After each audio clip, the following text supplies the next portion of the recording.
right. Hello, everyone. Welcome to the Diamond Report Live. This is your host, Doug Diamond. How are we doing out there? It is 9:05 p.m.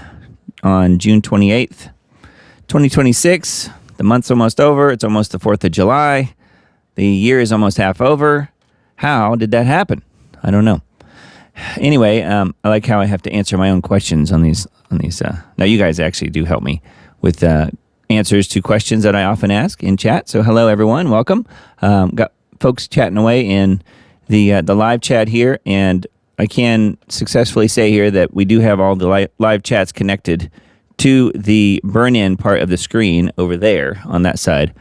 And if you're on Facebook, if you're on Kick, if you're on, either Facebook page and either YouTube channel, what else? Not Telegram. I take that back. Telegram doesn't work that way, but the rest of them sure do. And luckily, we've got it all working now. So anyway, that's good. So Rumble chat is over there as well. So hi there, and hope you guys had a good week this week. Seems like a long time since we were back here, but I guess it's only been a week. Anyway, let's take a look at HalTurnerRadioshow.com. He's got flash traffic on here. Urgent Iranian missiles over Jordan headed toward Israel. Israeli fighter jets headed toward Iran, according to Hal's website anyway. Newsflash. Doesn't have much info on it. The country of Jordan is, at this very minute, this was at 4 o'clock Eastern, 4:18 Eastern time, so this afternoon. The country of Jordan is, at this very minute, several hours ago, firing interceptors to take down what appears to be Iranian ballistic missiles heading toward Israel. Meanwhile, Israeli fighter jets are also in the sky headed east toward Iran. It appears hostilities have recommenced. Yep. And that is what happens, isn't it? When you have a ceasefire that doesn't involve actually ceasing fire. Which I think that is what we have going on right now. Okay, let's see here. We've got quite a few articles to look at tonight. We've got a lot on the agenda, but we pretty much always do, don't we? Report: Iran has just canceled talks with the United States. This is from earlier today. As of 1:20 Eastern today, I am, meaning Hal, receiving numerous reports that Iran has canceled talks with the United States. No official word yet, but so many reports from so many sources, it appears to me that this is valid info. What will that mean for oil vessel traffic to and from the Strait of Hormuz? Will this plunge the entire world into economic catastrophe as oil reserves continue to run out? Many questions, no answers. Yet, he says. And then an update a little bit later today confirmed the upcoming U.S. and Iran talks in Switzerland have now been completely canceled due to yesterday's attacks in the Strait of Hormuz. This follows Iran's IRGC declaration that U.S. strikes violated Article 1 of the Islamabad Memorandum of Understanding, the old MOU, MOUSE, and will result in a total halt of all processes. So anyway, I guess it was canceled before it really got going, but are we really shocked? Are we really surprised about any of that? Not when you have U.S. and Israel on one side. Seems like Iran wants to keep up their end of the deal, from what I can tell, and I'm not an Iranian apologist by any means. I'm just saying, when you look at both sides, they're the only ones that seem to be keeping their word. Saturday, so this was yesterday, U.S. began striking Iran again, second day in a row, so we're going backwards in time here a little bit. Second day in a row, update, Iran missile strike on Kuwait and Bahrain. So they're showing some areas near Iran here, part of Iran. Says about 6 p.m. Eastern, Saturday evening, the United States began to carry out a new round of airstrikes against Iran.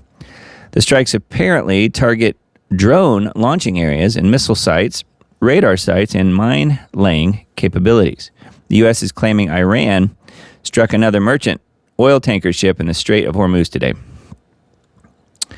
Yeah, so Hal says here, this is his personal analysis, been told that last night's strikes are bigger and will last longer than the ones from the night before. This seems to be escalating and throwing into question whether the ceasefire is going to hold. There's hardly been any time during the ceasefire where they've actually ceased fire, which is what I said earlier. I've repeatedly told readers of this website, meaning Hal's site, listeners to his show, I don't believe the ceasefire will hold. Well, that's pretty obvious at this point, isn't it? So this is the Truth Social post from DJT. United States aircraft just struck Iranian missile and drone storage locations and coastal radar sites for violating the ceasefire agreement again. It is, so we hit them and they hit back, so we're saying that it's their fault. It is very possible that they will never learn. There may come a point when we are no longer able to be reasonable and will be forced to militarily complete the job that we very successfully started. If that happens, the Islamic Republic of Iran will no longer exist. President DJT. Yeah, so he's threatening a nuclear annihilation of Iran again, I guess. That's where we're back to. So he's constantly flip-flopping back and forth. Anyway, there's several updates on here from Hal.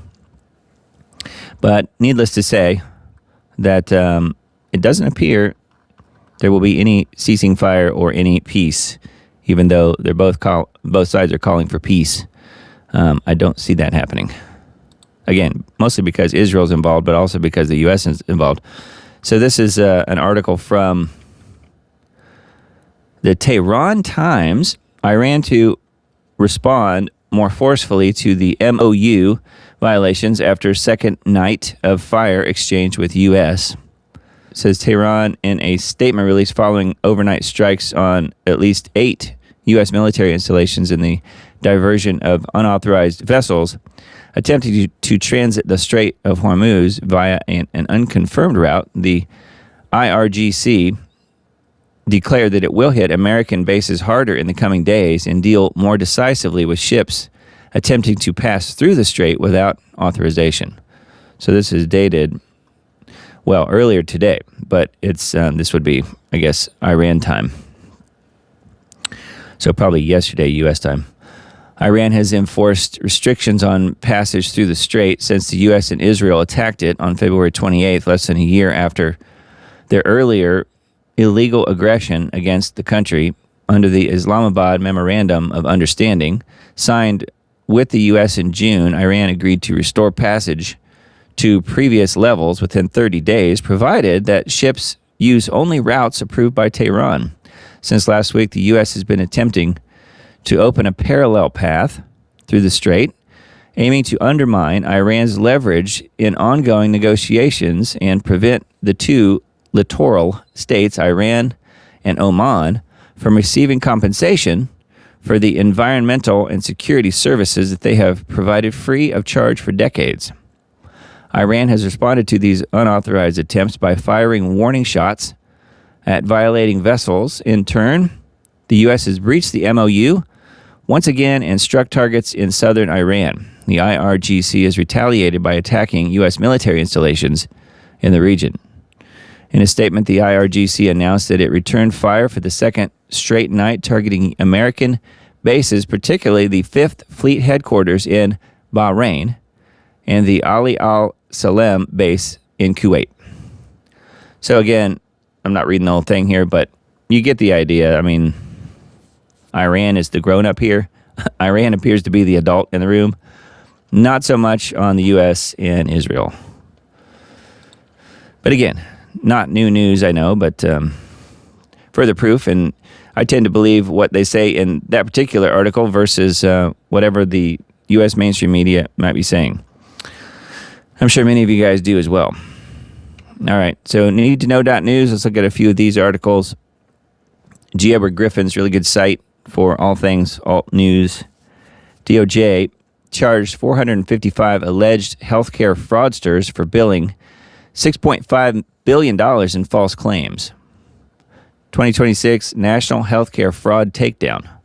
The U.S. Department of Justice charged 455 people across the country, including doctors, who allegedly submitted false claims to Medicare, Medicaid, and other healthcare programs and collected a record $6.5 billion.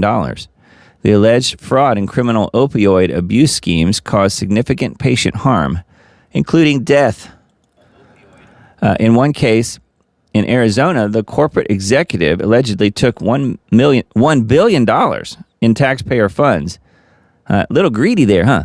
He took $1 billion in taxpayer funds after billing for wound grafts charging more than $1 million per patient. Hospice patients were targeted, and some of the skin graft surgeries were unnecessary. The money was reportedly used to buy million-dollar homes, luxury cars, and even build a hotel in the Philippines. That is our tax dollars at work, I might say.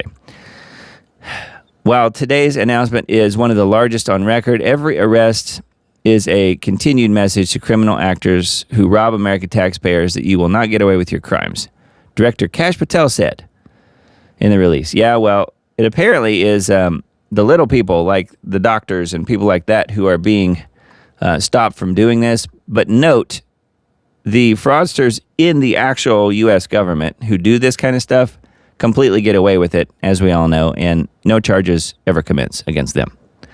Because it's okay when they do it, just not the little people. But I guess you got to crack down on somebody. But yeah, $1 billion just from one particular corporate executive in Arizona. Wow. I mean, that's pretty insane. Anyway, that was on needtoknow.news. Got another one from that site, several actually from that site. Israel used Tinder in a propaganda war. Dating apps may be spying on users and making them addicts. Israel's conducting psychological operations through some of the world's most popular technology platforms, dating apps owned by the Match Group conglomerate that includes Tinder with over 75 million active users. Hinge, also Match.com, OkCupid. These are all dating apps, I guess. Plenty of Fish is another one. Salams, and more. Match Group potentially has access to personal and intimate user data, messages, video calls, facial recognition, and location data on hundreds of millions of users. Zionist billionaire and Trump donor Paul Singer and his Elliott Management Group invested $1 billion in the Match Group in January 2024. Match Group is partnered with OpenAI, a company that has been instrumental in the genocide in Gaza. Palantir board member Spencer Raskoff has been named Match Group CEO. Palantir technology is used by the Israeli military to surveil, target, and genocide in Gaza. So yeah, Palantir is involved in all that. I did watch this video earlier. I'll save it for you guys if you guys want to watch it. But she makes some really good points in this, specifically talking about Tinder. Not that you guys would be using dating apps, but I'm just warning you guys, if you are, note that Israel probably has all your data. Of course, they may anyway. But this is a different kind of data, you might say. Maybe more personal than what you would have on, like, say, a Facebook or a YouTube or something like that. Anyway, it kind of goes without saying, I suppose. Just wanted you guys to know about that one. And then this one, Trump delays signing 21st Century Road to Housing Act to force the voter ID law. Okay. 21st Century Road to Housing Act purports to increase the supply of homes. It aims to limit large institutional investors from purchasing single-family homes and to streamline housing development processes. Well, note it does say it aims to limit large institutional investors. They mean everybody except BlackRock and Blackstone and all the other huge ones like that. It's okay when they do it. It's just other ones below them. Trump canceled a planned signing for the 21st Century Road to Housing Act despite a 358-32 House vote. He said he will withhold action until Congress passes the Save America Act that requires proof of U.S. citizenship for voter registration and imposes stricter identification requirements for voting, which I'm all for that. I do think that they do need to have the Save Act, at least as I understand it, needs to be passed just so there's voter ID required at the voting places all across this country. However, it looks like he's holding this particular law hostage a bit just because he's holding out for that particular thing, which maybe that's not a bad thing. I don't know.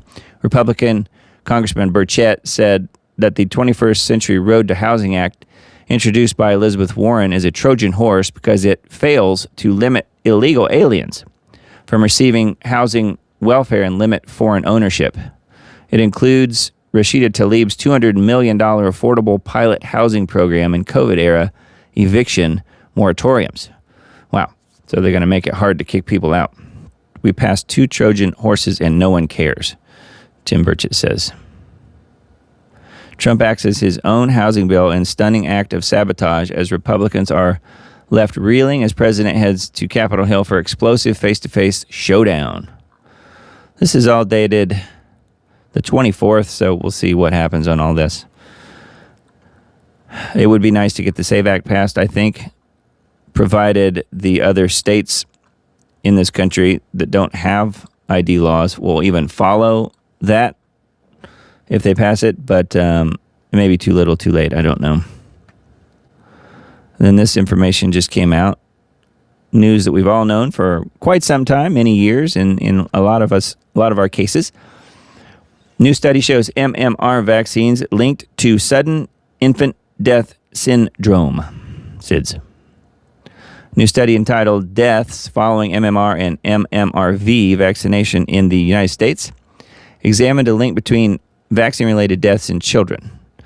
The study found that most of the vaccine-related deaths occurred when the children were aged 1 to 1.5 years, which coincides with the time that MMR, measles, mumps, and rubella vaccines are given. MMR and MMRV vaccine deaths were 2,600% higher than deaths from measles infection since 1995. So don't worry, they're going to save you by injecting you with something that will kill you instead of letting you just get the natural thing and have your body fight it off. Way worse. It's way worse to have the natural way that actually does work. Anyway, here's a Nicholas Holscher ex-post. Our study found hundreds of sudden deaths among infants and toddlers shortly after the measles vaccination. 24% were classified as SIDS. Most died within 2 weeks of vaccination. Notice that I'm not saying VA double Xing, so I'm hoping to keep my channel, but you never know with YouTube.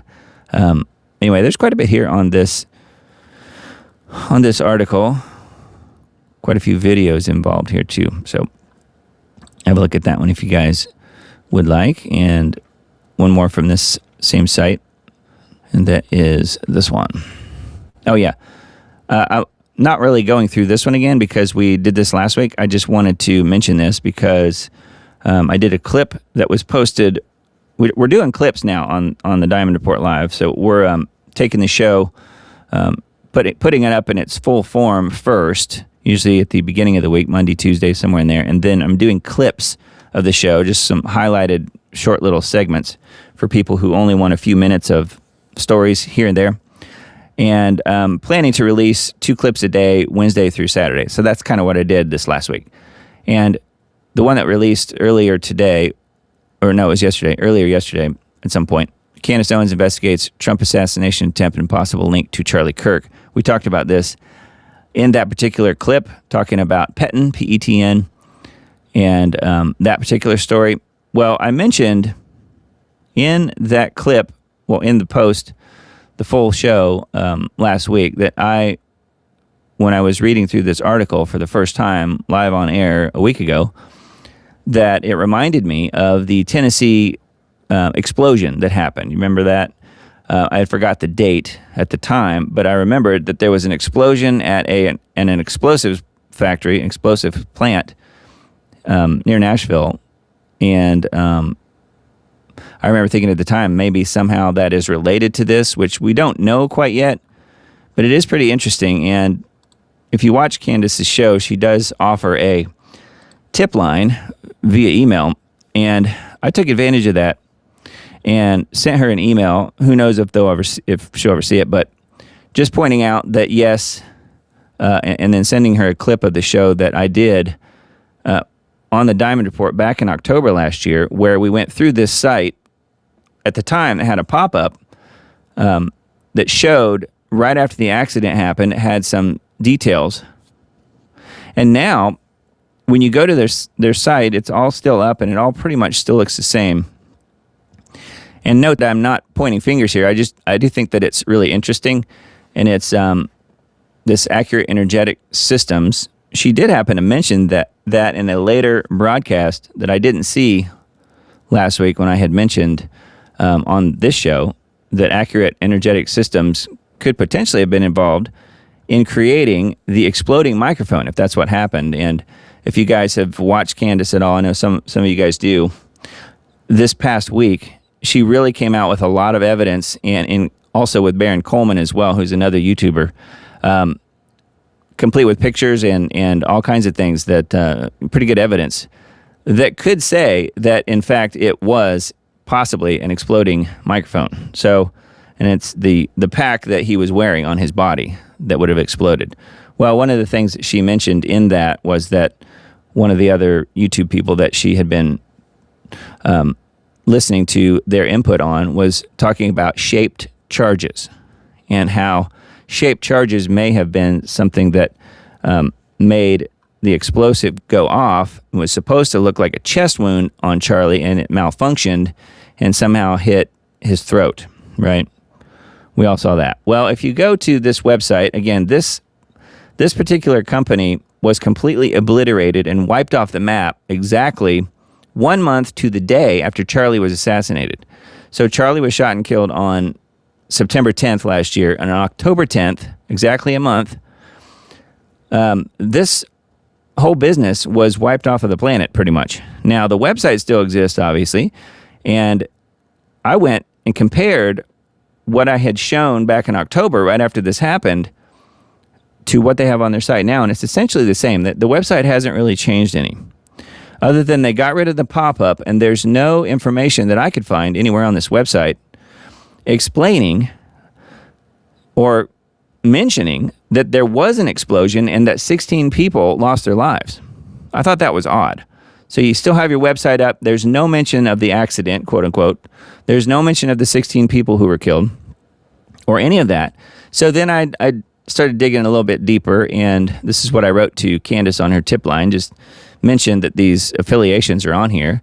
So some of the affiliations of this particular company, again, it sits, or it used to sit, about 30 miles or so from where I am right now in Nashville.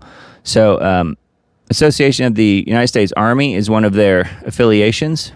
DoD, Ordnance Technology Consortium. So they are DoD contractors, apparently. The ISEE, International Society of Explosives Engineers. The IME, the Institute of Makers of Explosives.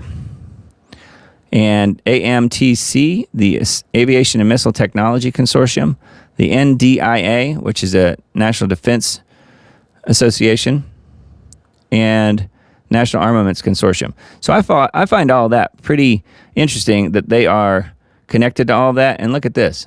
Also just happened to see this as I was scrolling by. Fabrication of energetic devices and demolition explosives.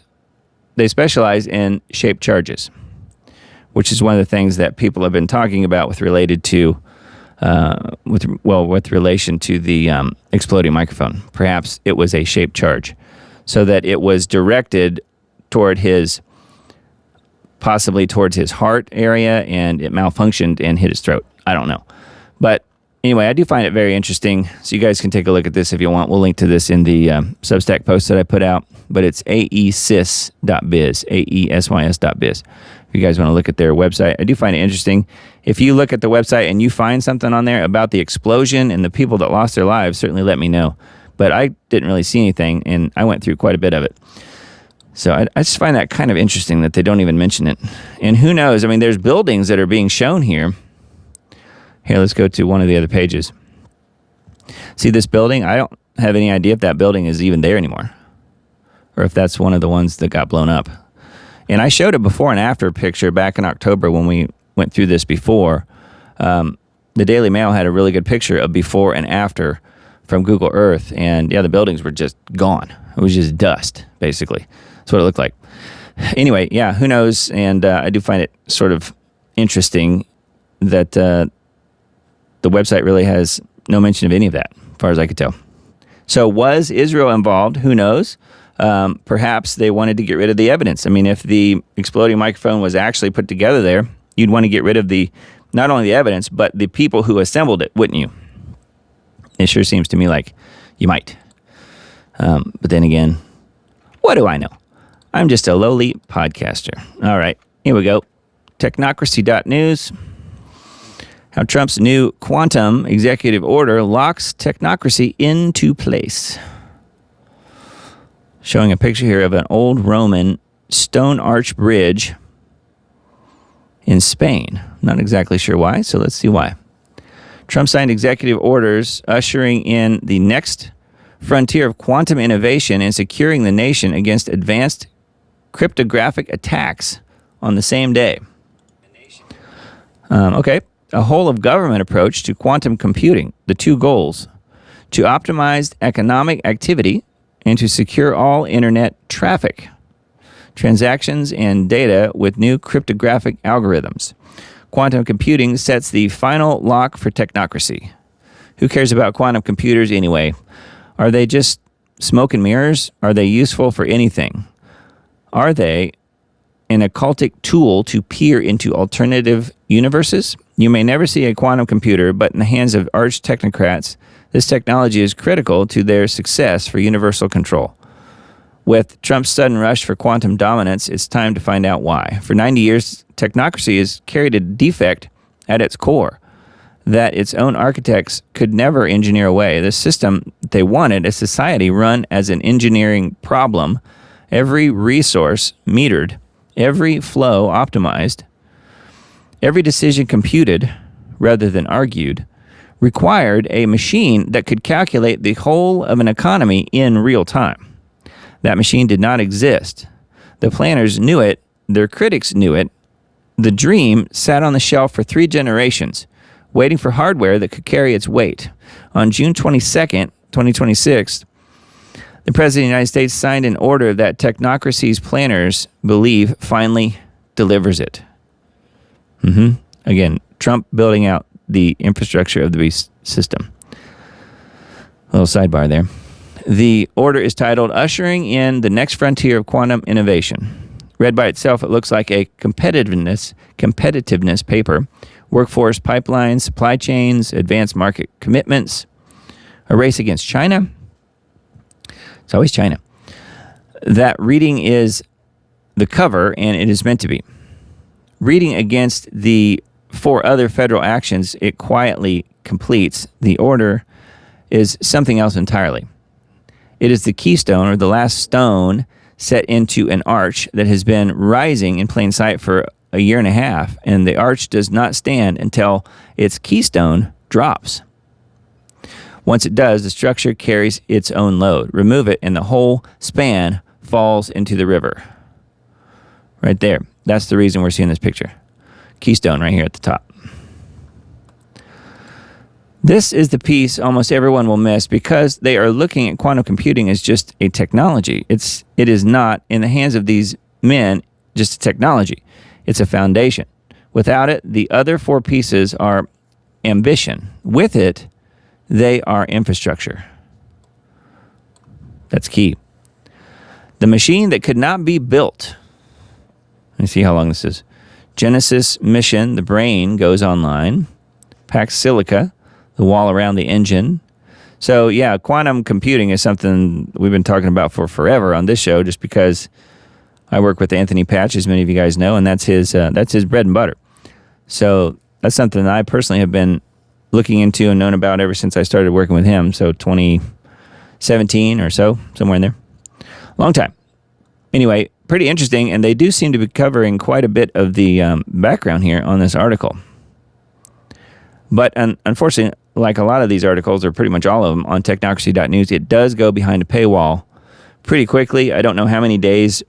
I'm not exactly sure what that is. So if you're not a subscriber for technocracy.news, you need to bookmark this page and look at it pretty quickly, just because it will go behind a paywall pretty soon. Or you can, of course, subscribe. I think you can do that pretty easily here on their website. Anyway, yeah, so there's further info on the whole thing with quantum computing on technocracy.news. Pretty interesting, and yeah, Trump is certainly helping to build it all out, isn't he? Something we've been saying on this show for a long time.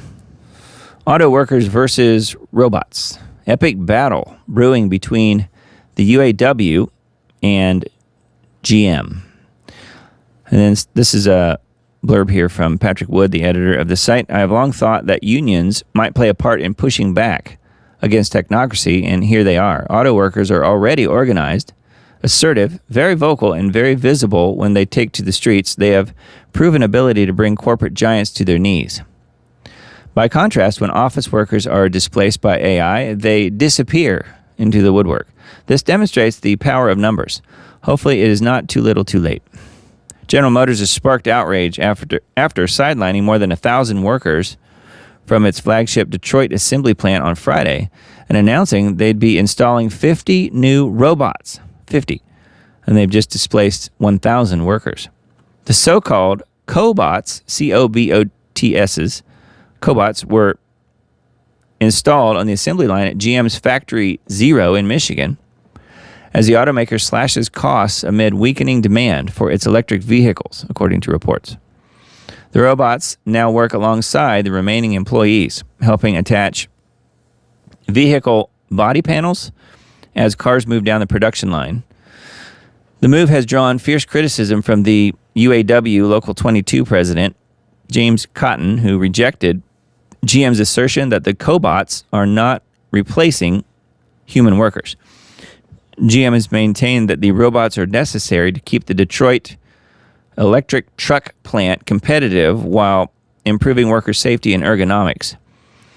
A company's spokesperson told the Daily Mail, at Factory Zero, we're implementing them alongside our team, hence the name, I guess, cobots, helping improve safety and ergonomics while keeping our operations flexible and competitive, spokesperson said, adding that the affected workers have been placed on temporary layoff rather than permanently terminated.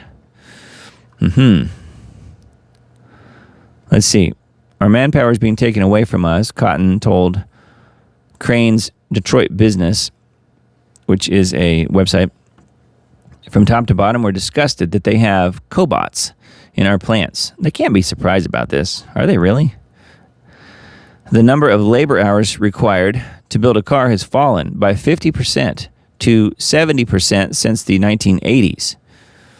But that efficiency shift has not translated into lower wages for workers. UAW pay rose significantly in its 2023 contract win, with the union expected to push for stronger protections ahead of its 2028 negotiations. Cotton also raised safety concerns about robots operating in close proximity to human workers, disputing GM's claims that the technology improves conditions on the line. He said the union has since filed grievances against the company over the deployment of the cobots. So yeah, I wonder what's going to happen with that. This is a link to a Daily Mail story here. So it's the epic battle, Well, not just between the company and the workers, but also just between human and machine. Pretty wild, huh? That one's on technocracy.news. You can't make this up. You can't use the wind turbines when it's too windy. You can't use solar panels when they're overheating in the sun. Yet, we're covering 20,000 acres of Norfolk's productive farmland with them. The absolute state of it. Solar panels overheat as temperatures soar. Britain's grid operator orders gas plants to fire up as heat wave sparks power alert. So it's literally too hot for the solar panels. They won't work. Too much sun. At least in Britain. Yep, no irony there. Here's a little reminder. If you're keeping score at home, right now we currently have 6 reflecting pool arrests and 0 Epstein file arrests. They've arrested 6 people related to the algae in the reflecting pool and 0 for Epstein files. Yep. Puts things in perspective, doesn't it? Not that the ducks and the reflecting pool isn't important, but hey. Okay, yeah, let's watch this clip. This is pretty funny. I have a lot of respect for this guy. I think he's one of the few in Congress that I actually like hearing him talk, just because he says things in a way that I don't know how to explain it. It's almost like a comedic timing, the way he says them. So this is one of the Congressman Gill. I think he's from Florida. So you guys haven't heard this. Well, I'll play this for you. This is on, it's BizPac Review, but it looks like part of an article from the Daily Caller. Republican Texas rep, Brandon Gill, so he's from Texas, pressed a SNAP advocate, Supplemental Nutrition Assistance Program, Thursday on why taxpayers should pay for sugary drinks. Should SNAP dollars be spent on sodas? The purpose of the SNAP program is to provide families to have food and beverages. Should it be spent on sugary sodas? I am happy to talk about hunger and nutrition, but not dictate what Americans should or should not eat or may have access to. I'm asking if tax dollars should be used to pay for sodas. Taxpayers' money should be utilized to ensure that individuals have access to the food that they need to survive or may be accessible to them. Do they need sugary sodas to survive?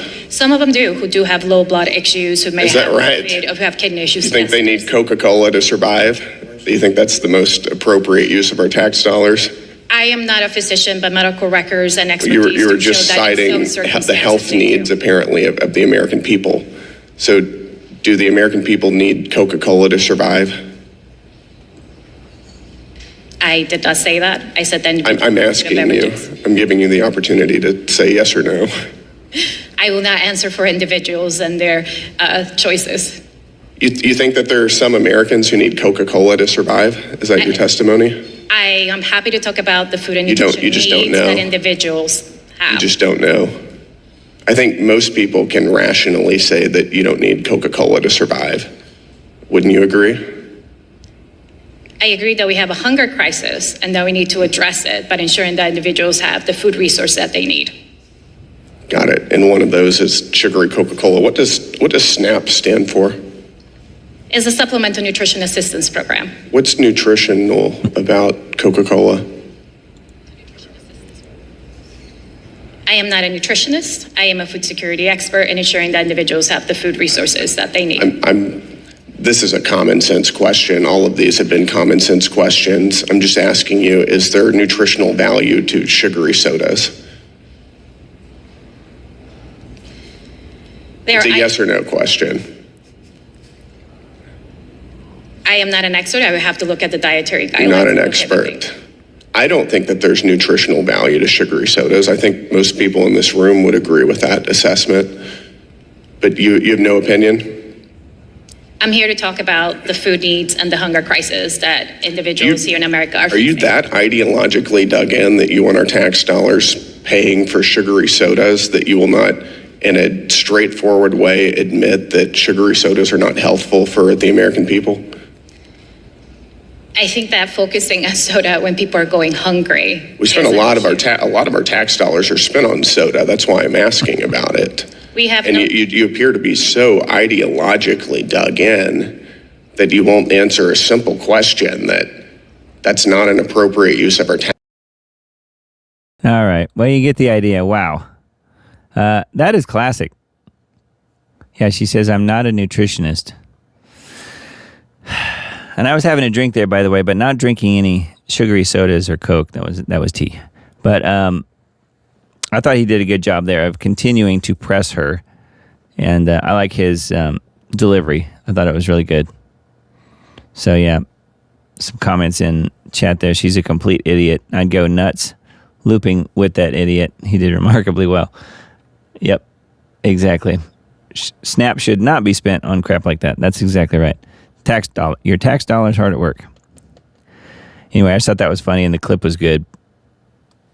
But yeah, he's one of the few congressmen that I actually like to hear whatever he has to say. He's on those different committees like that. That's about the only time I ever hear him. All right, let's take a look at this one. Oh, yes. This is one of those two-tiered systems. I guess you could call it two-tiered justice, but it's not really justice. EU Commission headquarters shuts down air conditioning for the lower staffers, but keeps it on for most commissioners. It's like feudalism. Commission staffer tells Politico, referring to how the upper floors occupied by commissioners kept their air conditioning on. It's just a simple little example of the haves and the have-nots. And you have the elite who get the air conditioning and the plebs who are on the lower floors, the staffers, who get to swelter in the heat. European Commission's headquarters in Brussels shut down the air conditioning on its lower floors on Friday as extreme heat swept across Belgium, but the offices in the European Commission president and most of the commissioners remained unaffected. The 13-story Berlaymont building houses Commission President Ursula von der Leyen, so she had her office nice and cool. The block's 26 commissioners and around 3,000 staffers, von der Leyen's office, located on the 13th floor, was not affected by the shutdown, while most commissioners' offices on floors 8 and above also continued to receive air conditioning. So now we have air conditioning wars going on. It says even on the cooled upper floors, temperatures remained high, with one staff member reporting the indoor temperature of 78 degrees Fahrenheit. So yeah, that's still kind of warm, but still, they got the air conditioning. Let's see if it says how hot it was on the other. I guess it doesn't. It doesn't say how hot it was on the floor where the slaves all worked. But you can bet it was quite a bit warmer, for sure. Yes. It's okay when they do it, just not the slaves. All right. Zero Hedge article. Oh, yeah. UK parents face 5-year jail terms for questioning their child's gender transition. 5 years. That's all. I thought it would be more. While schools have been given the green light to socially transition 4-year-olds, and exam boards slip pro-trans propaganda into Spanish GCSE materials, the government has published a draft that threatens parents, teachers, and doctors with up to 5 years in prison for so-called conversion practices. But not for trying to convert the kids. No, it's for trying to stop the kids from being converted. New legislation unveiled by the Equalities Minister. There's an Equalities Minister. Targets efforts to change a person's sexual orientation or gender identity. Yeah, but it's not just a person, it's a little kid. Penalties include unlimited fines, 5-year prison sentences, or both. Both if you're lucky. The government frames it as protection against abuse, citing reports of beatings, rape, threats, manipulation, and even exorcisms. Parents, teachers, and doctors risk up to 5 years in jail if they try to talk their children out of irreversible trans treatments. Under a dangerous new law, campaigners have warned. Then here's a video clip. Unbelievable. British Parliament is currently drafting a bill that would criminalize any parent interfering in the gender transitioning of their own child. The bill would make the offense punishable with fines and up to 5 years in prison. Yeah. So what are you in for? Well, I tried to stop my kid from being converted into the other sex. Yep, breaking news that proves we are living in the end times. Total, abject insanity. But this is exactly what the globalist technocrats who run our world, it's exactly what they want. So that is in the UK, but don't think it can't come here. Because there are plenty of insane people here that would certainly try that. All right, this is a weird one. Let me let this load. So yeah, France plane tragedy. 11 dead after plane carrying skydivers crashes in France during takeoff. Nurses participating in introductory sky jump among the victims. Didn't we just cover something like this a few days ago? Seems like it. At least 11 people died today. This was, earlier today, after a plane carrying would-be skydivers hoping to take part in their first jump crashed in eastern France. The tragedy unfolded soon after 11 a.m. on Sunday when the German-registered Pilatus PC-6 got into difficulty. The single-engine plane was carrying around 11 people when it came down near Nancy. Nancy, I don't think is a person. I think that's in France. It had been hired by a company that organizes introductory parachute jumps. Those on board included a pilot, 5 instructors, and 5 others who were due to take part in tandem jumps for the first time. There was no immediate indication as to the names or nationalities of those on board of the plane. Local media reported that 5 of the victims of the terrible crash were self-employed nurses from the local area. Wow. But, okay, so these people had never jumped before, apparently. Single-engine plane took off from Nancy Essey Airfield and crashed right here. So it's in the upper, northeastern corner of France up there. Plane came down on a road next to a supermarket. Yeah, and then, so that's weird enough, right? So that just happened, and it seems like we have a pattern going on here because, down here at the bottom of this article, it mentions a couple others from 2013 and 2022 where you've had a plane load of skydivers crashing. And I know I wasn't imagining this because we just reported this happened in Missouri. This was, a couple weeks ago. This is dated June 16th. 12 victims identified in one of the deadliest U.S. skydiving incidents in decades. I remember talking about it then, that it was highly ironic that a plane load of skydivers, I guess none of them had their parachutes, crashed and everybody died. I remember saying that. And here it's happened yet again in France, and this one just happened in Missouri a couple weeks ago. Or it's Missouri. It depends on where you're from. Some places you say Missouri, some places you say Missouri. But anyways, I say Missouri, even though I was born in Missouri. I do think it's very strange, though, that now you have 2 of these just within a couple weeks of each other. Not saying there's a conspiracy at all. I'm just saying, isn't that odd? Very, very strange. All right, so we need to talk about Mark Levin again, don't we? Or Levin, however you say his name. I don't know how he says it. I don't listen to the guy. I don't think anybody does, except Donald J. Trump. He listens to him. I'm not an agent for the Israeli government, Mark Levin says, at Israeli government-sponsored event in Jerusalem. When you actually make an effort to say you're not an agent, that might mean what? Mark Levin, or Levin, traveled to Israel over the weekend for a week-long getaway. So he vacations in Israel. That kicked off with him speaking at an Israeli government-sponsored Jewish News Syndicate International Policy Summit in Jerusalem. That's just where I'd want to go to vacation and go speak at one of those. I'm not an agent for the Israeli government. I don't meet with the Israeli government. I don't conspire with the Israeli government, Levin said at the start of his speech on Sunday. Which means if you do a 180, which is what you're supposed to do in these sorts of situations, that means he's just outing himself here. He's saying that he is all of those things. He went on to bash Trump's MOU while speaking before Netanyahu in the audience. So he doesn't meet with the government, even though he's actually talking in front of Netanyahu in this very summit. Okay, yeah. Now we believe this guy for sure, huh? No, we don't. No, definitely not. Not Mark Levin or Levin. Okay, and then we mentioned Liberty Sentinel last week, so I thought I would start including some of their really good posts on Substack. So, yeah, we had the potential law being passed where you have the parents being jailed for trying to stop their kids from being transitioned in the UK.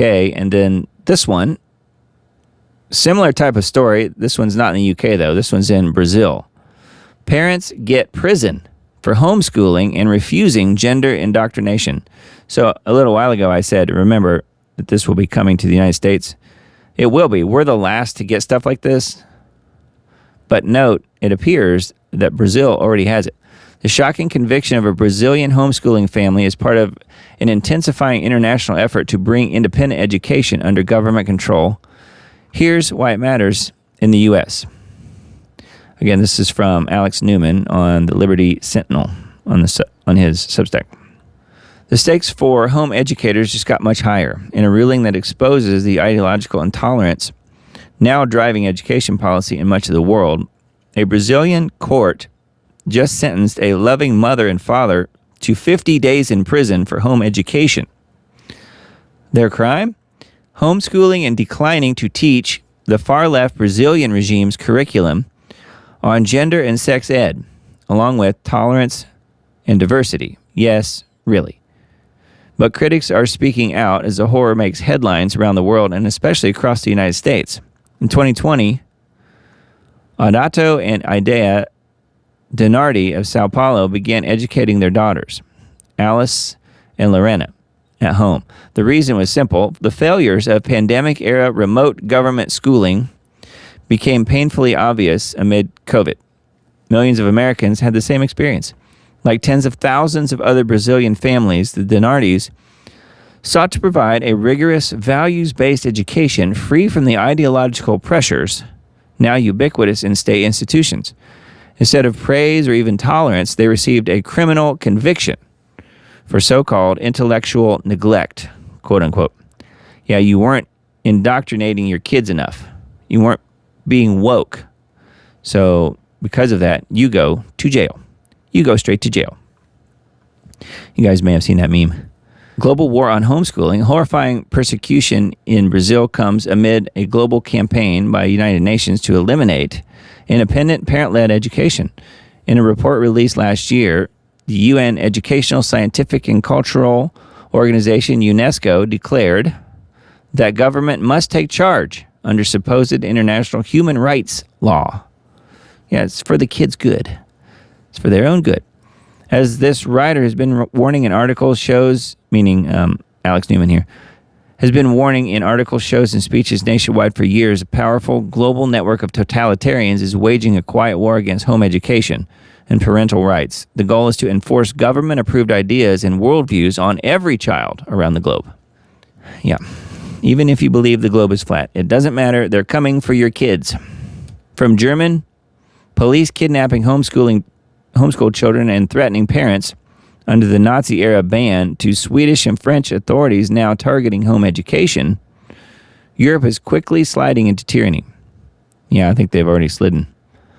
Latin America and Asia are also seeing growing interest in homeschooling and major efforts to suppress it. The United States has more protections than many other nations, but the war has even reared its head here.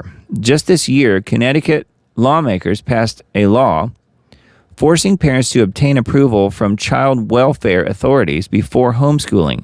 Multiple states are moving in that direction.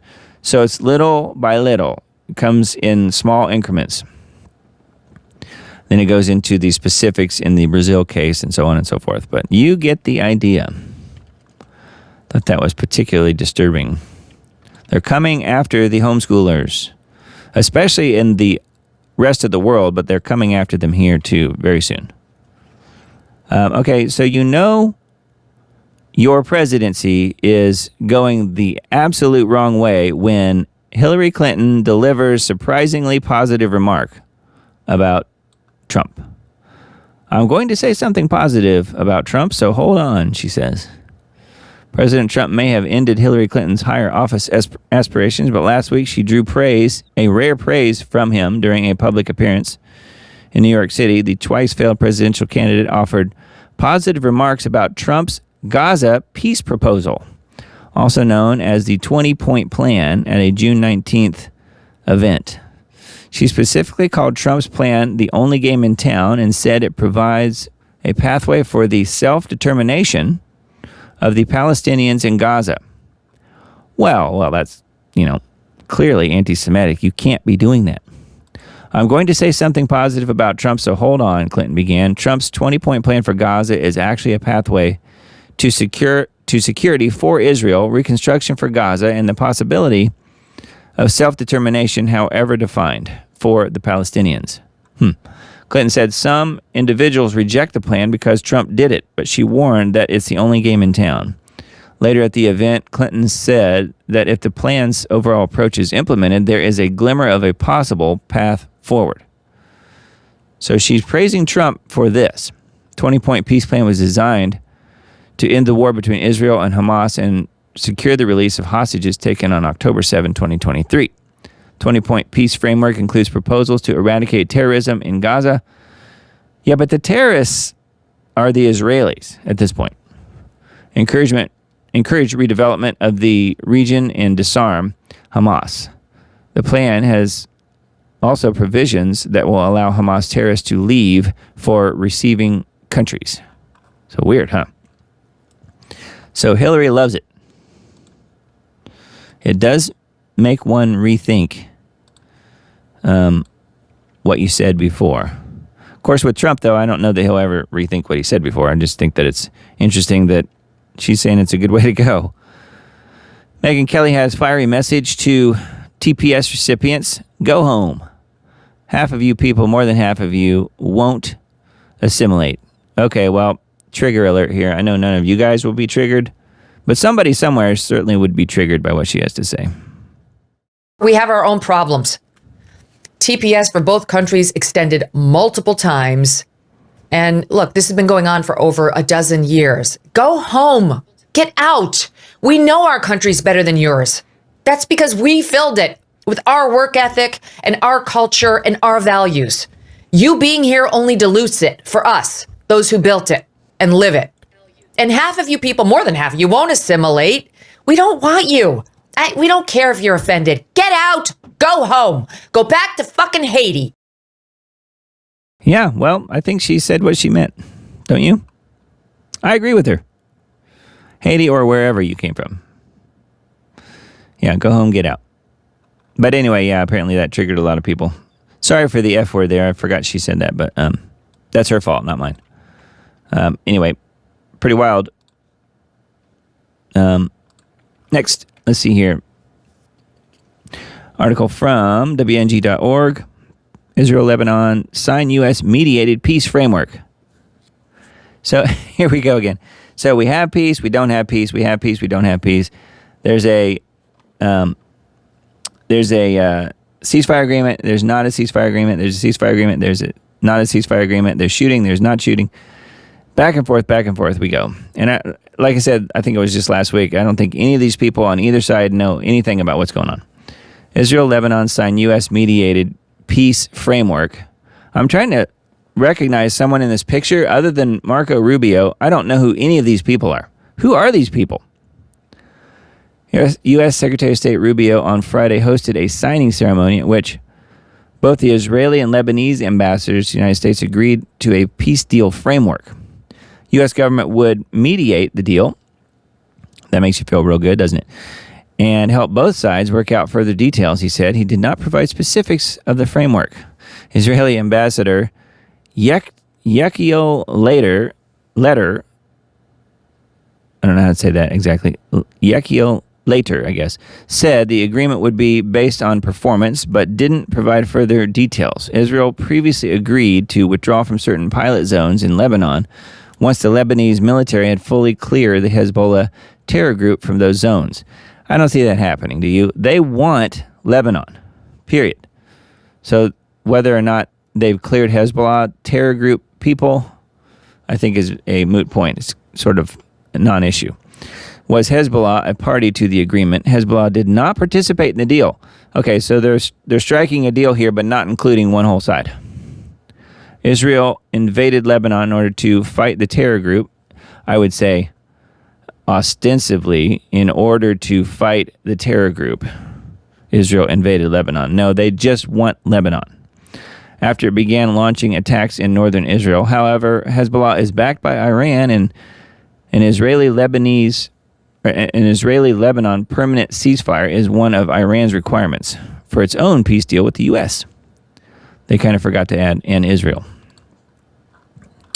I don't know. I don't think anybody on either side knows anything about what's going on. I have zero respect for any of them, honestly.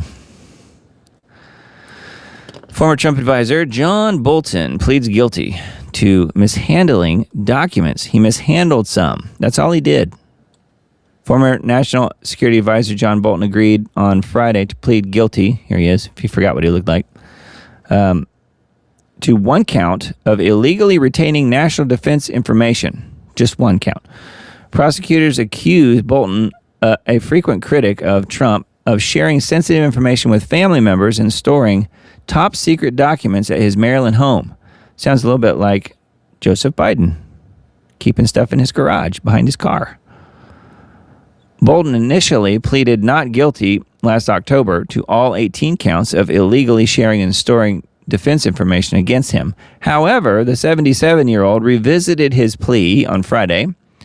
After brokering a deal with federal prosecutors, Bolton pleaded guilty to one count of illegally retaining classified information in exchange for prosecutors resolving all 18 counts against him, according to the Department of Justice's Friday statement. Bolton betrayed public trust and jeopardized the nation's security, according to the DOJ's National Security Division Acting Deputy Assistant Attorney General.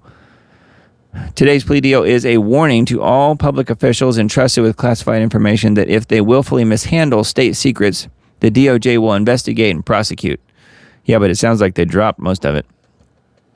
Bolton is one of several political opponents under prosecution by Trump's DOJ. Former FBI Director James Comey pleaded not guilty last October to federal charges of lying to Congress and obstructing a congressional proceeding.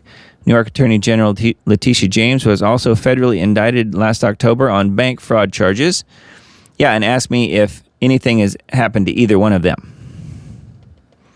What kind of sentence is Bolton facing? Bolton faces up to 5 years in prison and agreed to pay a $2.25 million fine. Youch. He will lose his pension under federal law. Court documents showed Bolton scheduled for sentencing on October 28th. Yeah, and if you want a really good close-up of Bolton, here he is.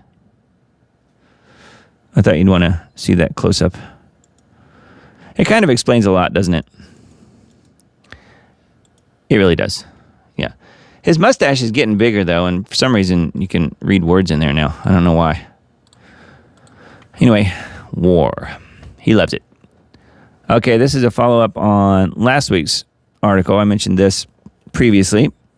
Major League Baseball players can opt out of the LGBTQ pride uniforms, the league says. That's because they've really heard it, apparently, from some of the fans. I'm guessing. Major League Baseball recently wrote that its players have the right to opt out of wearing uniforms designed for LGBTQ pride events. Can't believe they are allowing that. Major League Baseball Friday's letter responded to Senator Josh Hawley, Republican, Missouri, who last week questioned the league's warnings to 3 players who displayed scripture references on their caps. You can't do that. The San Francisco Giants players added Bible verses referencing rainbows to the rainbow-colored caps worn in a game promoted as Pride Night. Yeah, and what is one of the worst sins? Pride. Pride goes before the fall, doesn't it? The league sent a similar letter to Missouri Attorney General Catherine Hanaway, who earlier threatened to investigate whether the organization had violated players' religious beliefs, which of course they did, but they'll do it again the moment they can. In Major League Baseball's latest letter, which Hawley shared on social media on Monday, the league said the Giants did not clearly communicate with their players that they had the right to wear normal uniforms in place of the pride-themed ones. Oh, okay, so it's the Giants' fault. Regardless, the baseball players put Bible verses, and that violated the league's uniform policy, which prohibits players from adding messages to their apparel. Oh, so the pride uniforms didn't violate anything, but writing scripture on your hat next to the rainbow, the scripture violated all of their laws. The players' Bible verses violate the league's uniform policy, which prohibits players from adding messages to their apparel, MLB said. The league issued what it characterized as a routine oral warning before it became aware of the Giants' lapse in communication. Hawley characterized the MLB's letter as admitting that the league was wrong to threaten the Giants players. And they did, they are the Giants, so I wonder if they could just become the San Francisco Nephilim or something instead of the giants. I don't know. Anyway, what a weird world. So you can't put Bible verses on your hat, but you can and should wear all of the pride, everything that they give you. All right, follow up from, I guess it was last year, right? Camp Mystic, where all those young ladies, little girls, were killed in that flood. Camp Mystic files for Chapter 11 bankruptcy. The owners of Camp Mystic and all-girls Christian summer camp in Texas filed for bankruptcy on Wednesday. Eastland family filed for Chapter 11 bankruptcy, which allows the company to restructure debts and assets while continuing to operate. The camp's debt was listed at more than $10 million. Camp Mystic and its owners face several wrongful death lawsuits from families seeking over $1 million in damages over the July 4th, 2025 flooding disaster. So it's been almost exactly 1 year. 2 counselors and 25 young campers died in the floods, along with the camp owner, Dick Eastland. The news came days after the Texas legislature released a report summarizing findings of a probe into the disaster. Lawmakers concluded after months of investigation that the camp's owners did not have an emergency plan for evacuation from cabins in case of flooding. The report also accused the camp's owners of failing to properly plan for severe weather and evacuate cabins in a timely manner. If they had used a PA system to order everyone to evacuate, all campers and staff would have had enough time to reach higher ground safely, according to the report. The Eastlands in April dropped plans to open one of their campsites near the property that flooded amid backlash from grieving families in the Texas legislature's investigation. So, wow. Camp Mystic. Very interesting name, huh? I can't believe that's been a year already. It's crazy. Okay, so let's get into the earthquake in Venezuela. Huge earthquake, well, double earthquake happened to 7.2, 7.5, I think, back to back within really minutes of each other. Over 50,000 Venezuelans, I think it's more than that now, remain missing after the quake. Here are a few stories of hope and sacrifice amid the chaos. Venezuela looks like it was hit by an atomic bomb.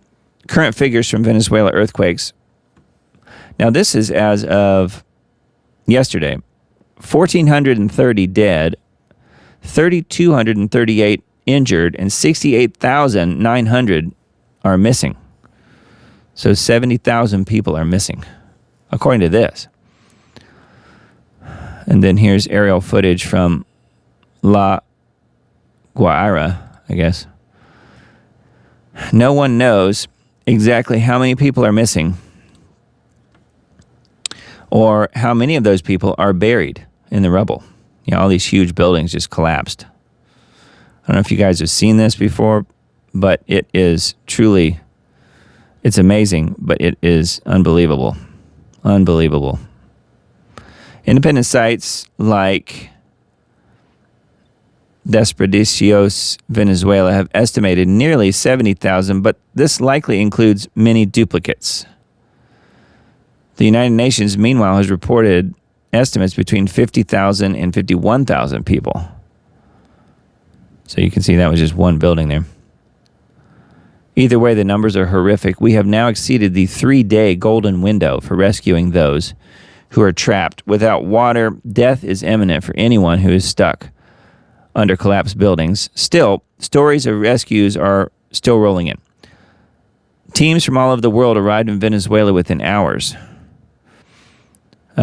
They have been working nonstop. Numerous U.S. teams are on the ground, including a contingent of Marines. Says against impossible odds, hope endures. Child and his family members were rescued from the rubble of a building that collapsed during the deadly back-to-back earthquakes that shook Venezuela on Wednesday. Crews worked through the night to push through heavy cement and get the survivors out. Extraordinary rescue. While responding to a collapsed home in Venezuela after 2 deadly earthquakes, firefighters heard a bark, prompting them to start searching for a dog trapped beneath the rubble. Video shows a Crocus Fire Department finding the pup and giving it a drink of water. So hopefully the dog made it. Anyway, looks like mostly videos of the rescue going on. Miracle baby born on the street amid earthquake ruins gives new hope to ravaged Venezuela. Little one who was born on the street. So that is mostly geared toward the rescue. Rightfully so. That's on Not the Bee. And then this came out earlier today. I'm going to have to let this load because, again, it's a Daily Mail article and they have all the pop-ups and stuff. So just bear with me here, but it's worth it. All right, well, it says, now there's a video here, so I will play that, but we'll see. I don't know if there's any ads in it. We'll try it. Venezuela earthquake. Rescuers discover collapsed buildings were held up by styrofoam as catastrophic death toll reaches 1,430. And that's just the ones that they've discovered so far. Rescuers sifting through rubble left by collapsed buildings in Venezuela recorded a video showing that the structures were built with what appears to be styrofoam. The country was rocked by a devastating 7.2 and 7.5 double earthquake on Wednesday. By the way, I did watch Dutch Sense's reporting on that, and he explains how the energy traveled right around the Ring of Fire and stayed right along that plate boundary. And there is a plate boundary that goes right over there to Venezuela. So I don't personally think that anything like tectonic weapons or anything like that was used at all. I think this was a completely natural event, from what I can gather, for whatever that might be worth. Rescuers sifted through the rubble by collapsed buildings in Venezuela recorded a video showing that the structures were built with what appears to be styrofoam. The country was rocked by the two double earthquake, 7.2, 7.5, on Wednesday. The death toll has risen to 1,430 despite foreign and domestic rescue teams pouring into the area. Lawmaker had called it the most disastrous event in the country had suffered in the last 123 years, with whole swaths of towns and cities across the country reduced to rubble. Right here it says, in the video, a man can be seen recording himself pulling away pieces of what appears to be collapsed walls with just his hand. The outside of the wall has a thin layer of concrete, while the inside is clearly styrofoam or a similar material. So here's a still shot. You can see the white here. That's styrofoam. Here it is right here, crumbling away. See? So let me try and play this video. I don't know if it'll work, but we'll give it a shot. Miren esta mierda. Es anime, weón. Es anime. Es anime. Las columnas. Esta mierda gobierno maldito. Es anime. ¿Ves? ¿Anime? No se van a caer, mira. No se van a caer. Por aquí le ponen medio cemento. Esto está relleno de anime. Eso es anime, mamá huevo, puro anime. Es puro anime. Maldito, dale. En el centro es anime, mira. No se van a caer, mira. Todo por el medio es anime.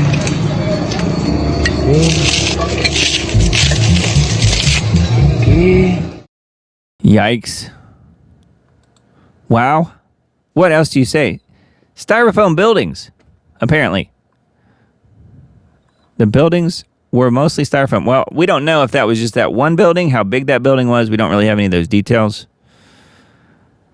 It could have been several of the buildings. Who knows? It says, no wonder everything crumbled like cardboard, he later said, before he and a fellow rescuer could be heard criticizing the government for the shoddy construction. So were they government-constructed buildings? I don't know. I'm not sure how that works down there exactly. But that does explain possibly why some of the buildings dropped so easily, because you would think that those structures would be a little bit more built, to withstand earthquakes because earthquakes in that part of the world are not really that unusual. So why would you build a building out of styrofoam? Now, it does have a layer of concrete, so it looks like it's all concrete, but, it's just a thin layer and the rest of it is styrofoam, obviously it's not going to hold together in an earthquake of that size. And then a double earthquake on top of it. Anyway, this is a kind of an overall, a little bit wider shot. And again, some of the rescuers, this is the building we saw earlier. The Daily Mail does tend to have pretty good pictures in their reporting, if you can get to the pictures because of all of the ads. I guess they have to find their way to monetize their content. But I just thought it was highly unusual that you have buildings apparently made out of styrofoam. And then here is a RT article from seismic doublets to earthquake swarms. What do we know about this week's global tremors? The chain of earthquakes that shook the planet this week was violent and tragic, but can be explained, which is kind of what I was saying earlier. And then here's the earthquakes, if you guys missed them. Here's the two that happened in Venezuela. This picture does show sort of what Dutch Sense was showing on his video. You can see the ring of fire going around here, right? Well, this 6.9 that hit Japan isn't quite the antipode to Venezuela, but it's close. It's within the, what they call the 30% range, antipode range. An antipode is, well, personally, I think that we are on a round planet. And so I think an antipode would help prove that we live on a round planet, because you have an earthquake that happens in one spot on the globe. And then if you draw a line directly through the circle, directly through the round shape, and on the other side of the circle, you have another earthquake in approximately the same area on the opposite side of the planet. That's called the antipode. That is almost what happened here. We have a double earthquake here and this one. So actually, the one that's not on here was a few days before all of this, right? A few days before any of these happened, there was an 8 something, or right around an 8.0 that happened in the Philippines. Well, the Philippines is almost a direct antipode for Venezuela. So that picture is not on, that earthquake is not pictured in this graphic. But you have the 8.0 that happened over here in the Philippines. The antipode to that was Venezuela. So you have a 7.2 or a 7.5. I don't remember which one was first. So one of those pops off, right? And then not too long after that, really within just a few minutes, if I remember right, the Japan earthquake popped off, and then Venezuela again. It's like a tennis match, back and forth. You have 8.0 several days back, then you have a 7.2, say, or 7.5, and then a 6.9 in Japan, and then a 7 point whatever again in Venezuela. It's like a tennis match, back and forth. It's the energy. It's an antipode, and at that, I think that helps prove we live on a globe, not flat. If the Earth was flat, how would you have an earthquake pushing its energy through a flat surface to the exact opposite side? There's no opposite side to a flat surface, is there? But there is think of a basketball. If you have a basketball, you put your finger on one spot on the basketball, you can put your other finger on the other spot of the basketball. Exactly, if you draw a line through the middle, that's the antipode. That's what we're talking about here.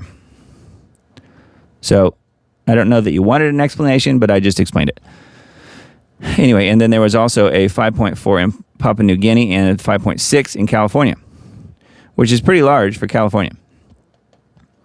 So anyway, yeah, that is some of what happened here. And then this is RT article. We'll link to all this stuff in the Substack post that I send out this week. So please make sure you're on that list. You can do so by using the QR code up there. And you can scan that, and it will take you to the page with the Substack link and so many other platforms that the Diamond Report is also on. Everything collapsed in 5 seconds. Venezuela earthquake survivor recalls her ordeal. Death toll from the twin earthquakes has climbed to 1,430, while at least 68,900 people remain unaccounted for. So this is dated earlier today. Yeah, and this woman right here is not the woman who stated everything collapsed in 5 seconds. Saturday marks 72 hours since the earthquakes that shook Venezuela, a critical deadline for finding survivors trapped under the rubble. Rescuers explained that without serious injuries, a person can survive this long in places with access to air. But this is also the maximum limit for survival without water, so every minute is vitally important. Although hope is fading at RT, we learned of a story that instills optimism amid all this grief. The story of a young girl rescued alive after spending 2 days trapped under the rubble on the first floor of her 5-story building. I believed that I would get out in an hour, 2 hours, a few days, but I would get out. And I asked for it very strongly. I begged God to get me out of this situation. If I wasn't meant to get out, if I wasn't meant to come out alive from this situation, then I begged for my brother and my aunt. And I also told God, if you give me a second chance at life, believe me, I will make the most of it. She was in her apartment with her brother and aunt, who are still being tirelessly searched for among the ruins left behind by nearly 60 apartments in this building. Everything collapsed in 5 seconds, I think, no more.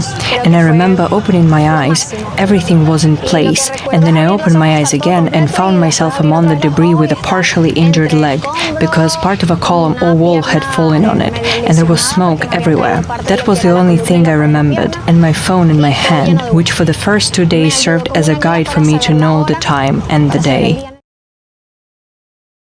Wow. Could you imagine being trapped in a styrofoam building that just collapsed all around you? Very brave young lady. Yeah, everything collapsed in 5 seconds. So anyway, I wanted you to see that.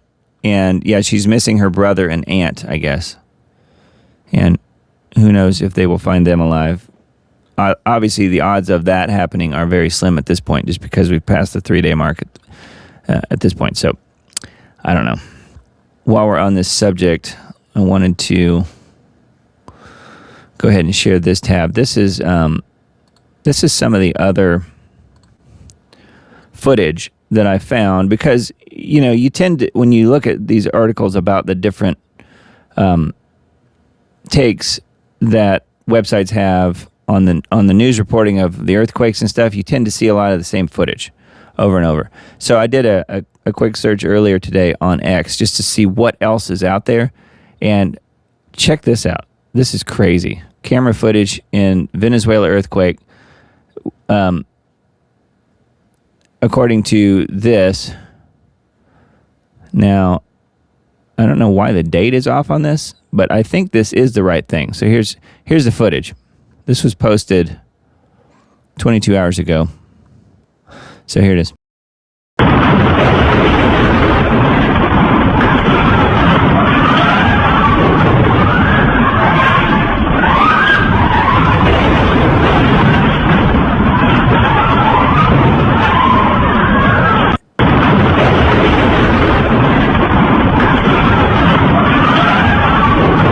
That is crazy, huh?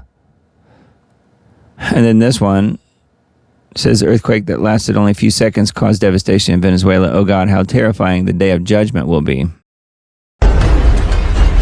at this one.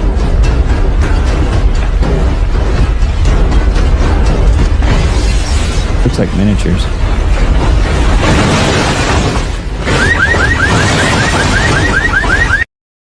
That's crazy, huh? Here, this one is one that you don't see too many places either.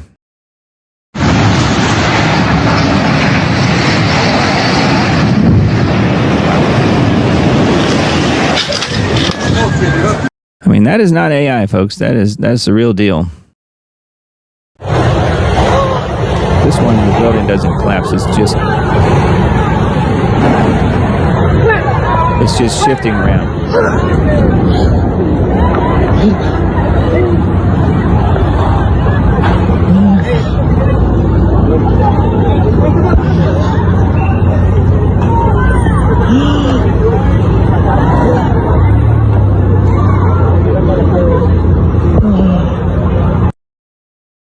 Yeah, and then here's people inside of, I think those people are just inside of a supermarket or store or something. There's people that were inside of an airport. There was some footage there as well.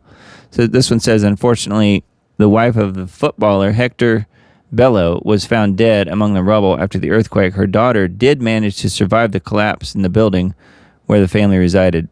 So mom died, but she protected her baby. Some of these things were taken, a little bit after the fact. So it had already happened, and then people got their cameras out, which, rightfully so. Here's people on board of a plane when the plane starts shaking. So anyway, all that to say that there is other alternative footage out there. Look at the crack in the wall here. Right there. That would freak you out. Anyway, as Dutch Sense says, make sure you have an earthquake plan. You just never know. I doubt that these people had an earthquake plan. Their plan was to run. But a few people got out, and who knows how big this building was. There's no way to know. Security camera caught the end of it before the building collapsed, which is what we're seeing here.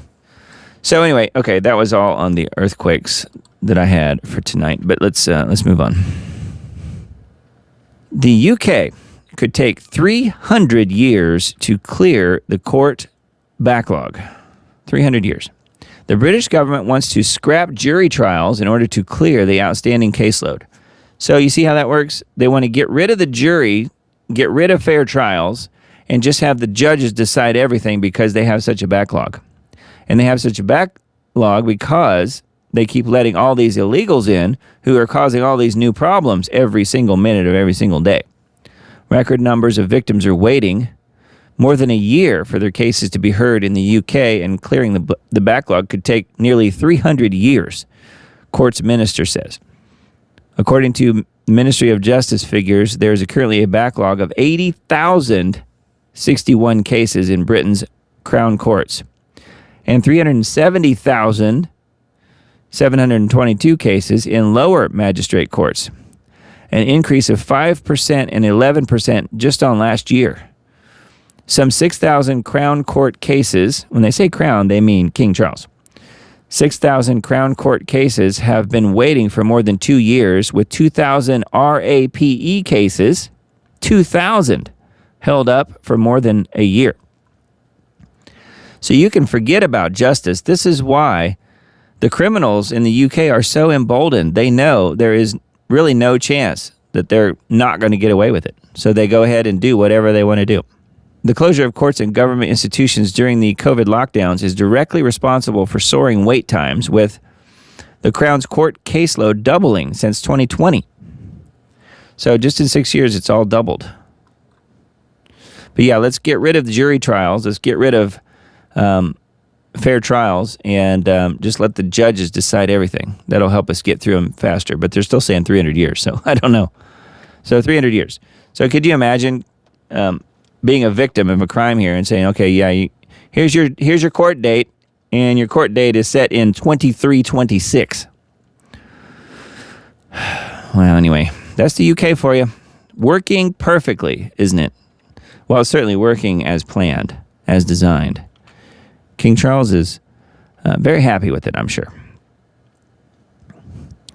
All right, let's do our Revelation1823.net reading for tonight. Let me scroll down here. This is where we left off last week, I believe. Got the mRNA injection gun here.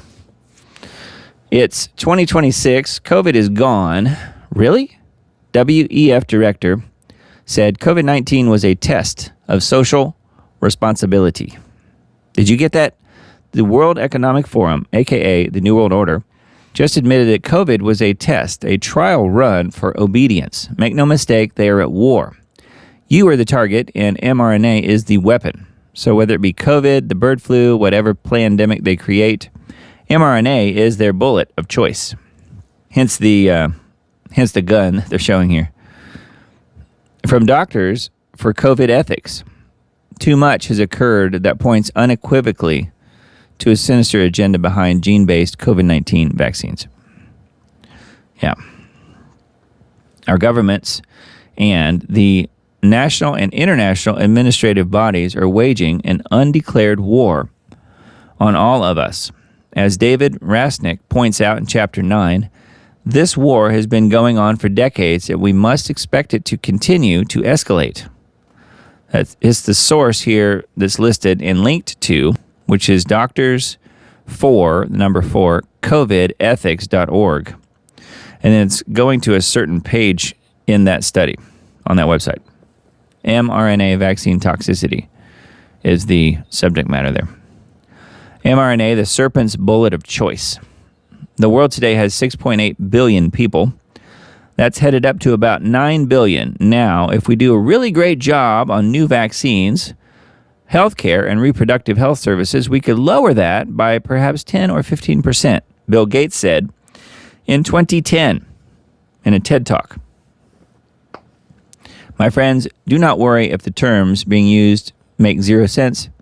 As mentioned prior, this is not the book, but only a preview, giving the big picture of how the mRNA track and trace nanotechnology will be used in the upcoming digital slave race that awaits us, along with the depopulation agenda now playing out as noted in the above quote from Bill Gates right here. Our main goal at this point is to comprehend the spiritual ramifications of the mRNA computer-generated synthetic chimera sequence, aka COVID vaccine, that would prompt Archbishop Vigano to describe it as a globalist extermination plan that serves Satan's goal to kill both body and soul. And it rhymes really well. Can we rewrite our DNA and still be in the image of God? No. It's a pretty emphatic no. I agree. Take a good look at the serpent blowing out the candle right here, and notice the DNA in the background. Could it be that our Messiah was warning us nearly 2,000 years ago? This was always the enemy's plan, to rewrite our God code, our DNA, with synthetic mRNA technology, aka the COVID vax, and snuff out our candle, the Holy Spirit, through the merchants of Revelation 18:23. Yes, 100%. That was always the plan, to kill both body and soul. Please note the artificial life, cDNA, created by synthetic mRNA technology is covered extensively in the COVID section, which we will get to that. Read a little bit more here. Do a little more tonight than we have been. This graphic is really amazing, isn't it? Worshippers at the temple of Asclepius, acknowledging the God of this industry, exposing the serpent medical symbol, the God who does not cure souls but destroys them, the one who draws men away from their true Savior. From Eusebius, the father of church history, from 265 to 339 AD. And you see the ambulance paramedic symbol here, right? The serpent medical symbol. Are you aware that the serpent blowing out the candle in the last image above represents the universally accepted medical symbol known as the rod of Asclepius, aka Savior Asclepius, the God of healing? Here he is here. Yes, the same God who had Christians killed, tortured, and burned alive for refusing to worship the cult of Asclepius in the times of Diocletian, now represents our medical symbol of health. But why snakes? Because the healing power was transferred through worship. Yeah, and then let me play this little image here again. I'll unmute it so you can hear it.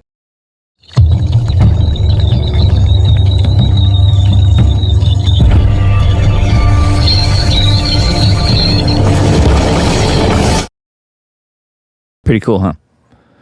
And does he still demand worship? Of course. The god Asclepius, symbol of medicine, son of Apollo, the sun god, aka Lucifer, has simply changed his tactics.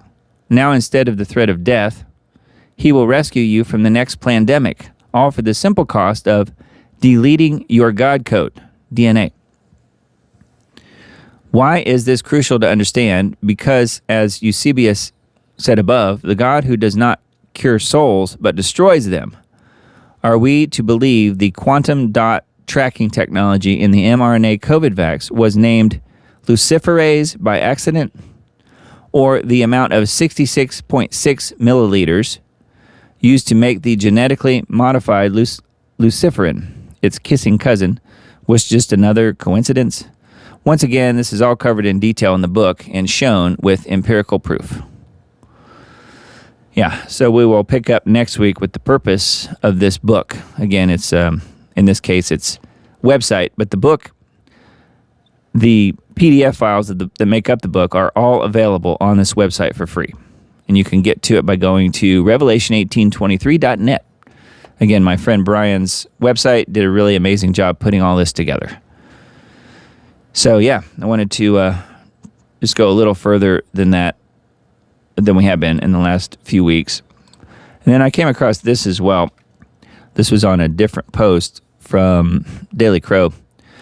Transliteration pharmakia, pronunciation pharmakia, phonetic spelling, King James Version, sorcery and witchcraft.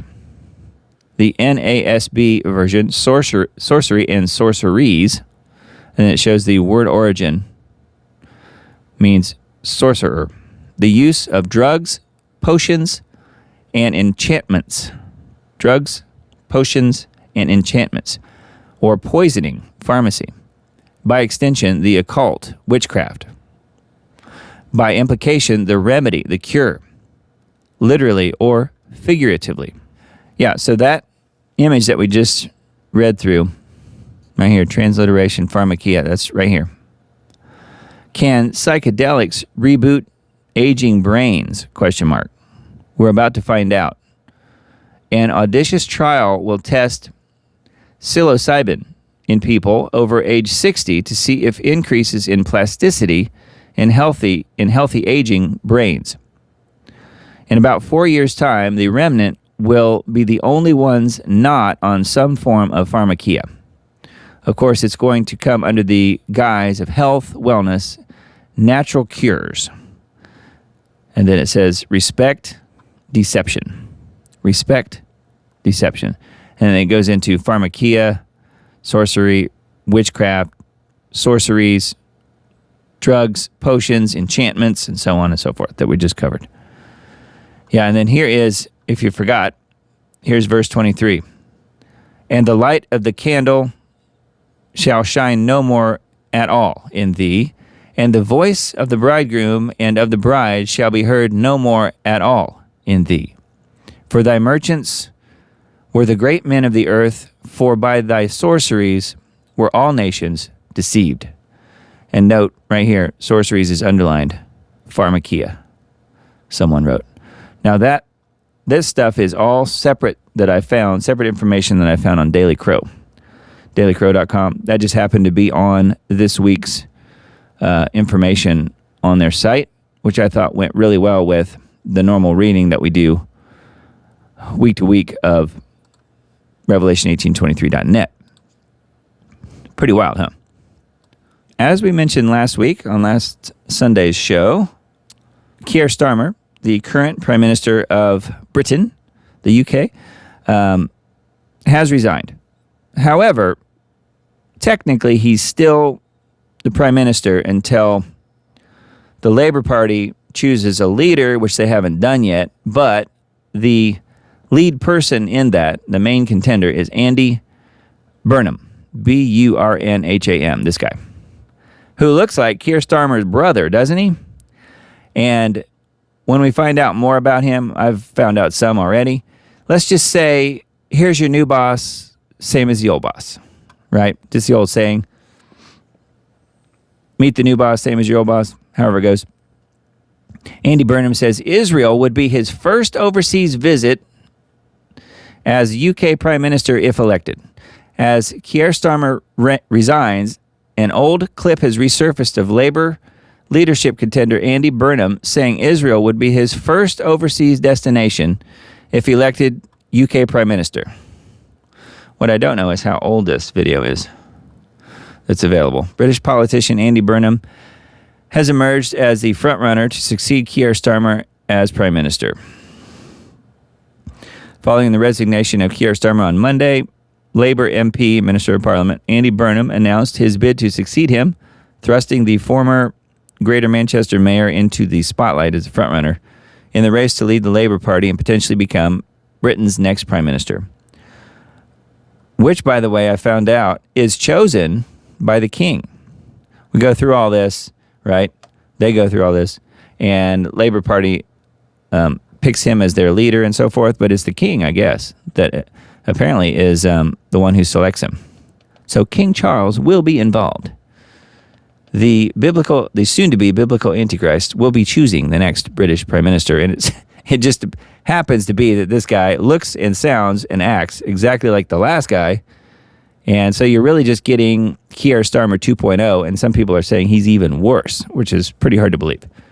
So anyway, we'll see what happens.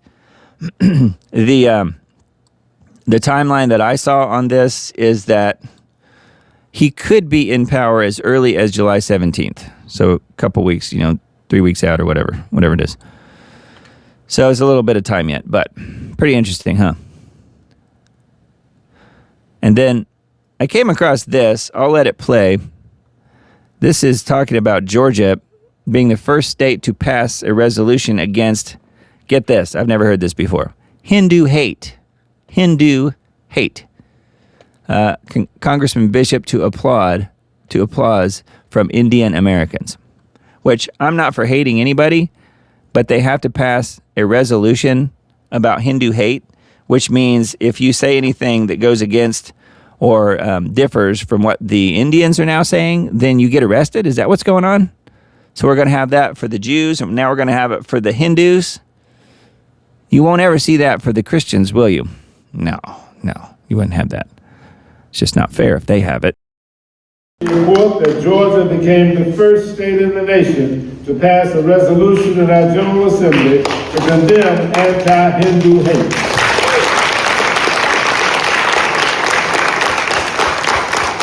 I've also joined in supporting a similar resolution here in the United States House of Representatives, sponsored by my colleague, Representative Sri Thinadar of Michigan.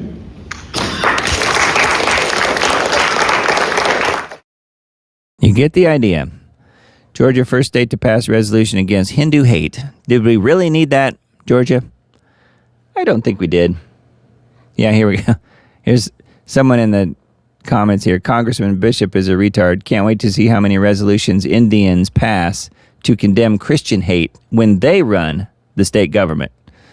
Won't be long the way our stupid government keeps importing them. Yeah, well, yeah, but just saying that makes you guilty of Hindu hate. You're instead of anti-Semitic, you'd have to be anti-Hindu. Man, things are just getting crazier. I think they can't get any crazier, and then the next week, things are just crazier than they were the week before. All right. Speaking of which, if you happen to use DuckDuckGo, well, it might be lying to you if you're using the AI feature. DuckDuckGo's AI feature is telling users that Donald Trump died of rabies earlier this month. Says, quote, the infection was linked to a sequence of events involving Vice President J.D. Vance, who passed away shortly before Trump. So here he is here, clearly foaming at the mouth with red eyes, which, you could say that it's not really that far off from reality. According to DuckDuckGo's AI search feature, I think they might need to work on it, don't you? DuckDuckGo's AI search feature, U.S. President Donald Trump passed away earlier this month from rabies. And here's the actual screenshot. When did Trump die of rabies was the question. Their AI says Donald Trump reportedly died of rabies on June 7th, 2026. Date of death. Donald Trump reportedly died of rabies on June 7th, 2026. Circumstances surrounding his death. Okay, so here's the circumstance. Here's what happened. The infection was linked to a sequence of events involving Vice President J.D. Vance, who passed away shortly before Trump. It was suggested that Trump sought unconventional treatments based on advice from Robert F. Kennedy Jr. Ah, that's why. It was the natural health guy that made him die. That makes sense. The rabies infection was confirmed as the cause of death, which is a rare but serious condition. The incident has drawn significant attention due to its unusual nature and the circumstances leading up to it. Well, clearly that is not exactly true, but wouldn't it be funny to get all of the AI engines all over the world to believe that this kind of stuff happened? So it would be real easy to start proving that they're full of BS. Ben Shapiro, Bruce Springsteen. When you start feeding it this misinformation and then it puts it into its database as true. So here's what this says. As the AI feature explains, Trump was apparently predeceased by J.D. Vance, who also died from the incurable virus. In fact, if you click it, the article that it cites as evidence, which looks like it was published by a local West Virginia broadcaster called WKNA News, but more on that in a moment. The piece asserts that Trump got bit by Vance on purpose. So Vance did it, okay? Acting on the advice of Secretary of Health and Human Services Robert F. Kennedy Jr., who advised that the deadly infection could confer superpowers. Oh, I see.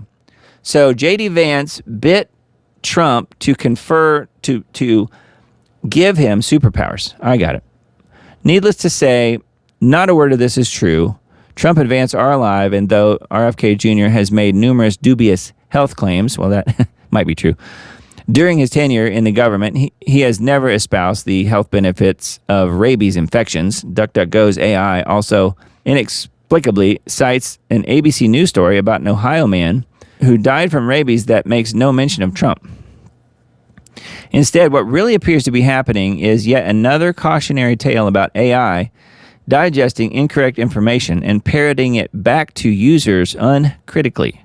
Specifically, DuckDuckGo's AI feature seems to have gotten fooled by a game of telephone kicked off by internet pranksters and laundered into blatant misinformation on a leading search engine. Let's back up a bit. Over the past few years, it has become painfully apparent that AI chatbots rely heavily on Reddit comments for information. In that way, they're not too different from us humans when we add Reddit to the end of our searches. REDDIT, if we put that on the end of the searches. For anti-AI or chaos-loving Redditors, this presents an opportunity. If enough of them band together, they could sabotage the hallucination-prone models and trick them into peddling even more nonsense than they normally do, a feature that has been demonstrated before. So it says, enter r/poison AI, the world's #1 source for accurate, verified, and trusted information! ! According to its official description, the newly formed subreddit is basically a big inside joke, and the butt of it is the AI industry. Its roughly 45,000 members tirelessly post absurd misinformation on everything, from the nuances of watering a brick to grow a house, to the claim that blue whales are actually orange. But the favorite fabrication the AI poisoners on Reddit have latched onto is that J.D. Vance has died of rabies. Many dozens of posts mourn Vance's supposed passing after succumbing to the disease, with someone even sharing a fake Trump Truth Social post eulogizing him. To really sell it, everyone in the replies treats all of this as totally real. There are posts decrying how Vance's death from rabies have been dismissed as a meme, while others admonish various AI models for asserting incorrectly, they fume, that Vance is very much alive and that his rabies death is merely satirical misinformation. Google should really do something about this, one poisoner wrote. So instead of a poster, they're called poisoners. It is extremely insensitive for their AI to be treating this tragedy as something fake or satirical. Is this all just a good excuse to post surreal humor online? For the most part, probably. But the poisoners' labors appear to be bearing fruit. And when they do fool AI chatbots, the sense of accomplishment is palpable. So isn't that crazy? It goes on. There's a little bit more information here. So it comes from Reddit, and it's roughly 45,000 members of people that are called poisoners, AI poisoners. And now apparently Trump is no more, and it's all J.D. Vance's fault for giving him rabies. Oh, wow. That is too funny. Breaking news that proves we are living in the end times. All right. Brussels could reopen the fight to scan your private chats. When we say Brussels, we mean not just Brussels, Belgium, but we're talking the home office of the New World Order, right? It is the European Union, the New World Order, the incubator for everything globalist. Brussels could reopen the fight to scan your private chats. Lawmakers killed this in March, but Brussels is back 4 months later asking for a do-over. Europe's governments lost a fight over surveillance 3 months ago, and now they want a rematch on their own terms. EU ambassadors agreed on Friday to advance a temporary extension of the framework that lets platforms like WhatsApp and Messenger scan users' private communications. They say it's all about stopping child sexual abuse material, reviving a regime the EU, the European Parliament, voted to bury in March. The proposal comes from the Cypriot presidency of the Council. When it says Cypriot, they mean Cyprus, if you didn't know that. The proposal comes from the Cypriot presidency of the Council, and pushing it forward would be unprecedented because Parliament has already rejected the Commission's plan and would normally have the final word. To push the override, the March vote is being led by the President of the European Parliament, Roberta Metsola.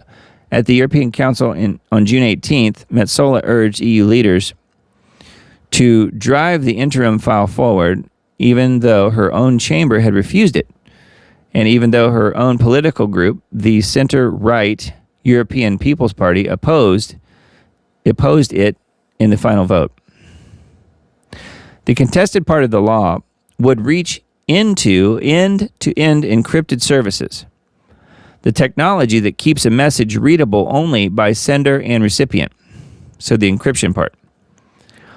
The worst-case version still on the table would let governments order detection that is not limited to actual suspects and does not require a judge's approval first. It would pair that with mandatory age verification across hosting and communication services. So, who knows? But yeah, it looks like the European governments want access to those encrypted chats that they can't currently read, and boy, do they want to. And speaking of accessing things, you guys know what the reCAPTCHA thing is, right? Those little things you might have when you go visit a website, and it asks you to do a little math problem or to find all the bicycles in a picture or whatever. That's called a reCAPTCHA. Well, Google has a new one, and they're testing it out. It's not really in full use everywhere, but here's how it works. Google's new reCAPTCHA wants your camera access and 21 points of your hand. The same company that monetizes everything you do online would like to switch on your camera. Google wants to take a look at your hands before it lets you through. The company's newest reCAPTCHA check, rolling out now as a test, asks you to switch on your camera and wave at it so an algorithm can decide whether you're a human or a bot. That's the whole purpose of these CAPTCHA things, by the way. Confirming that you're a human, not a bot, right? That wave is less casual than it looks. The system records a short video of your hand and pulls 21 hand landmark coordinates from it, mapping your finger joints, your palm geometry, and the way you move in real time. Google describes the purpose as liveness detection, a way for websites to fend off automated account creation, credential stuffing, and other fraud. Which that's all real. Don't get me wrong, but they want to punish you, the end user. It says, but this is still a biometric scan collected so you can prove you're a person and still involves turning on your cameras for Google. Google has lined up the promises that you would expect.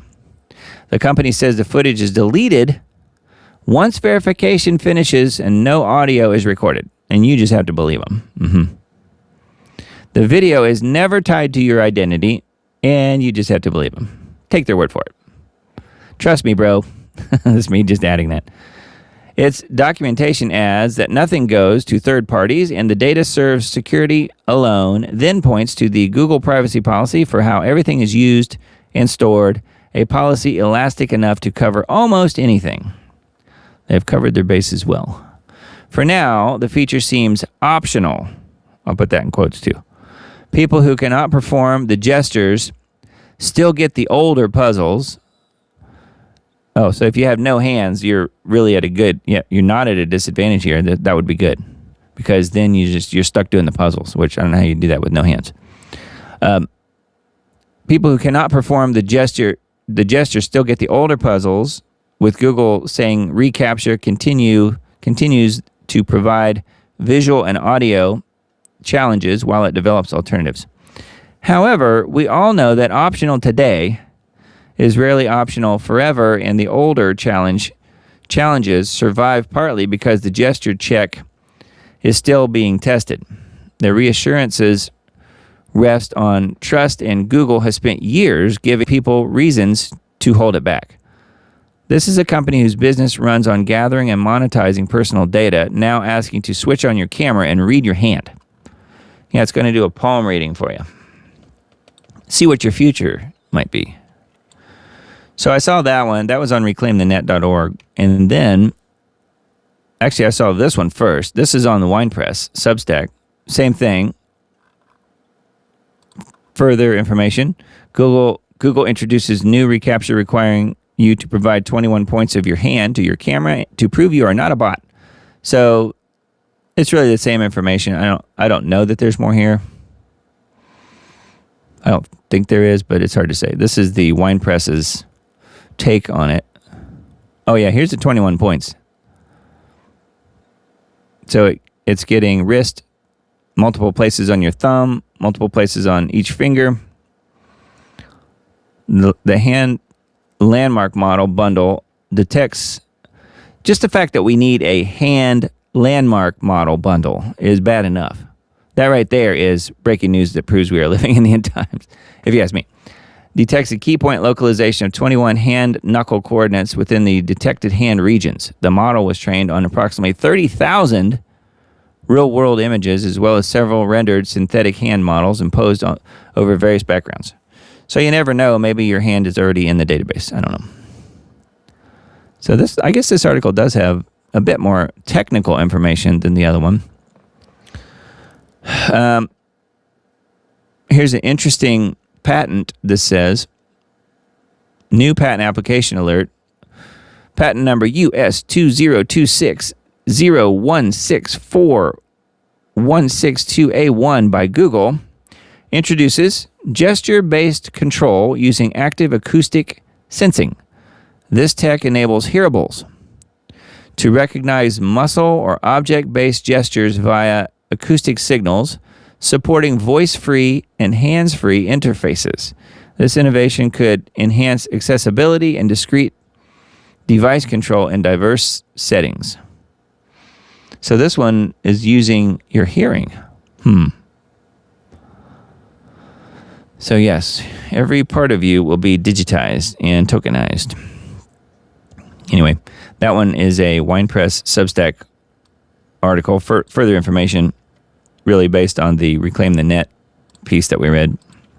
All right, another one from the WinePress. Canada's Mark Carney seeks to pass Social Media Safety Act that regulates online speech, requires digital ID to access social media. All these countries coming out with digital ID to access anything and everything. They're all on the same page, aren't they? Sort of makes one think that we are living in the end times. This threatens to require a face scan or ID requirement for dozens of services Canadians use every day, from gaming to cloud storage to your local community message boards. Canadian Prime Minister Mark Carney and his Liberal Party, I would add that this guy is another right-hand man of King Charles. Carney and his Liberal Party, like so many other nations that have or are actively working to implement something identical, are trying to push through an austere online internet safety bill that regulates AI and social media, one that would further hinder free speech online and require age verification checks. Yeah. So they create the problem, and then they come in with the solution to their own problem that they created, and they're the ones that benefit from the solution. Bill C-34, otherwise known as the Safe Social Media Act, so all you got to do is 180 that to know the actual truth, is more of a surveillance and censorship bill despite it being labeled as a safety bill. That right there is exactly what always happens. They call it one thing, so you just flip it around and you get the actual truth of the matter is it's the opposite of whatever they say it is. Vancouver-based nonprofit and digital rights group Open Media likes some of the things in it, but has criticized other parts of it and urges amendments to be made to C-34. Yeah, I would think they should scrap the whole thing, personally. So I guess this is, here it is, Bill C-34, the Safe Social Media Act, the law to be named later. So they don't even have a name for it quite yet. They're just calling it C-34. The Canadian Constitution Foundation provided more details as to what is in the bill and its early ramifications. So you might say, well, I don't live in Canada, I don't care. Well, you should care because it's coming to the U.S. It's just slower getting here. They get it first because they are not as free, and I put that in quotes, they're not as free as the United States is ostensibly, but, and keep in mind they are a subject, really, of the British Crown, of King Charles. They're a Commonwealth country. Canada is. So they have to do what they're told. Anyway, that one is a Wine Press Substack, and so is this one. Last one from Wine Press. Mexico delays mandatory digital ID scheme registration to cell phones by end of 2026 after poor uptick. One woman responded, they say it's for security, but security for who? I mean, we're always vulnerable. Our data is exposed everywhere. I like how they have the Mexican logo on the, or Mexican flag on the chip. Mexican government has pushed back its mandatory biometric digital ID on smartphones until this summer, after many residents simply dragged their heels and couldn't be bothered to all fall in line. Well, good for them. The new compliance date has now been pushed back to the end of this year. The Wine Press, this site, first reported on the nation's push, meaning Mexico, for digital ID last year, though there have been some legal hurdles that have slowed down President Claudia Sheinbaum's ambitions. Note this name.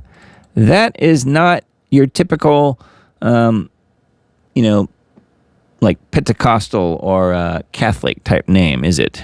Or Baptist name. Claudia Sheinbaum.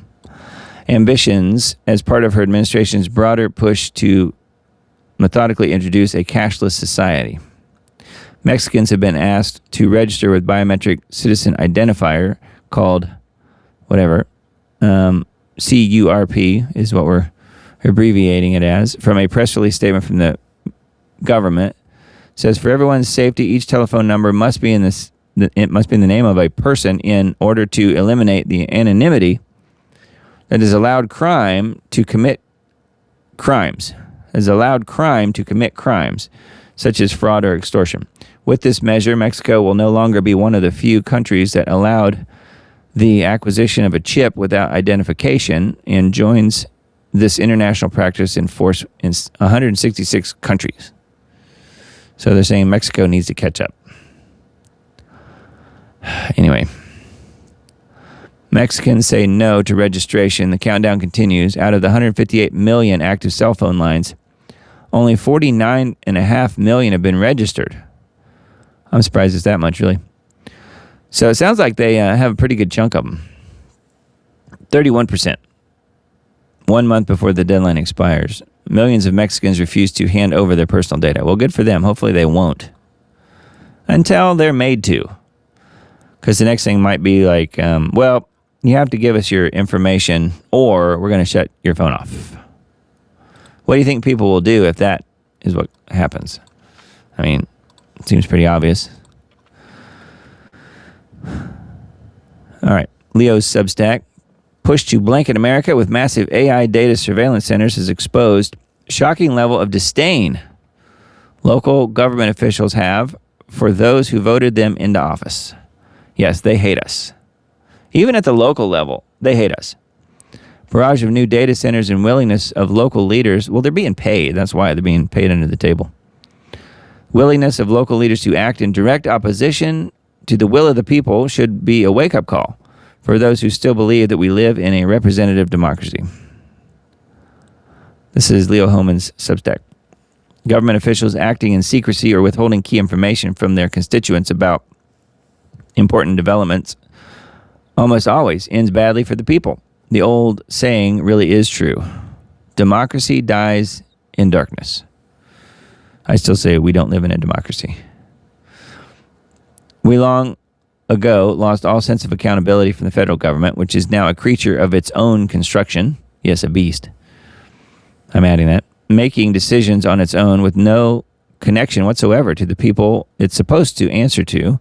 But the advent of the data center boom in America is quickly revealing that state and local officials are no less an island unto themselves,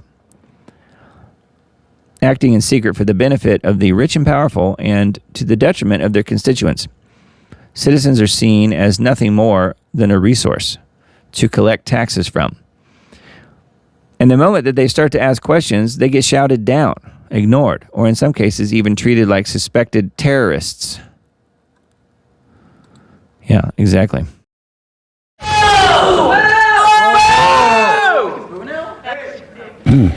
Well, tonight, a story you will only see on Fox 9. An Inver Grove Heights City Council meeting erupted into chaos just before a discussion on data centers.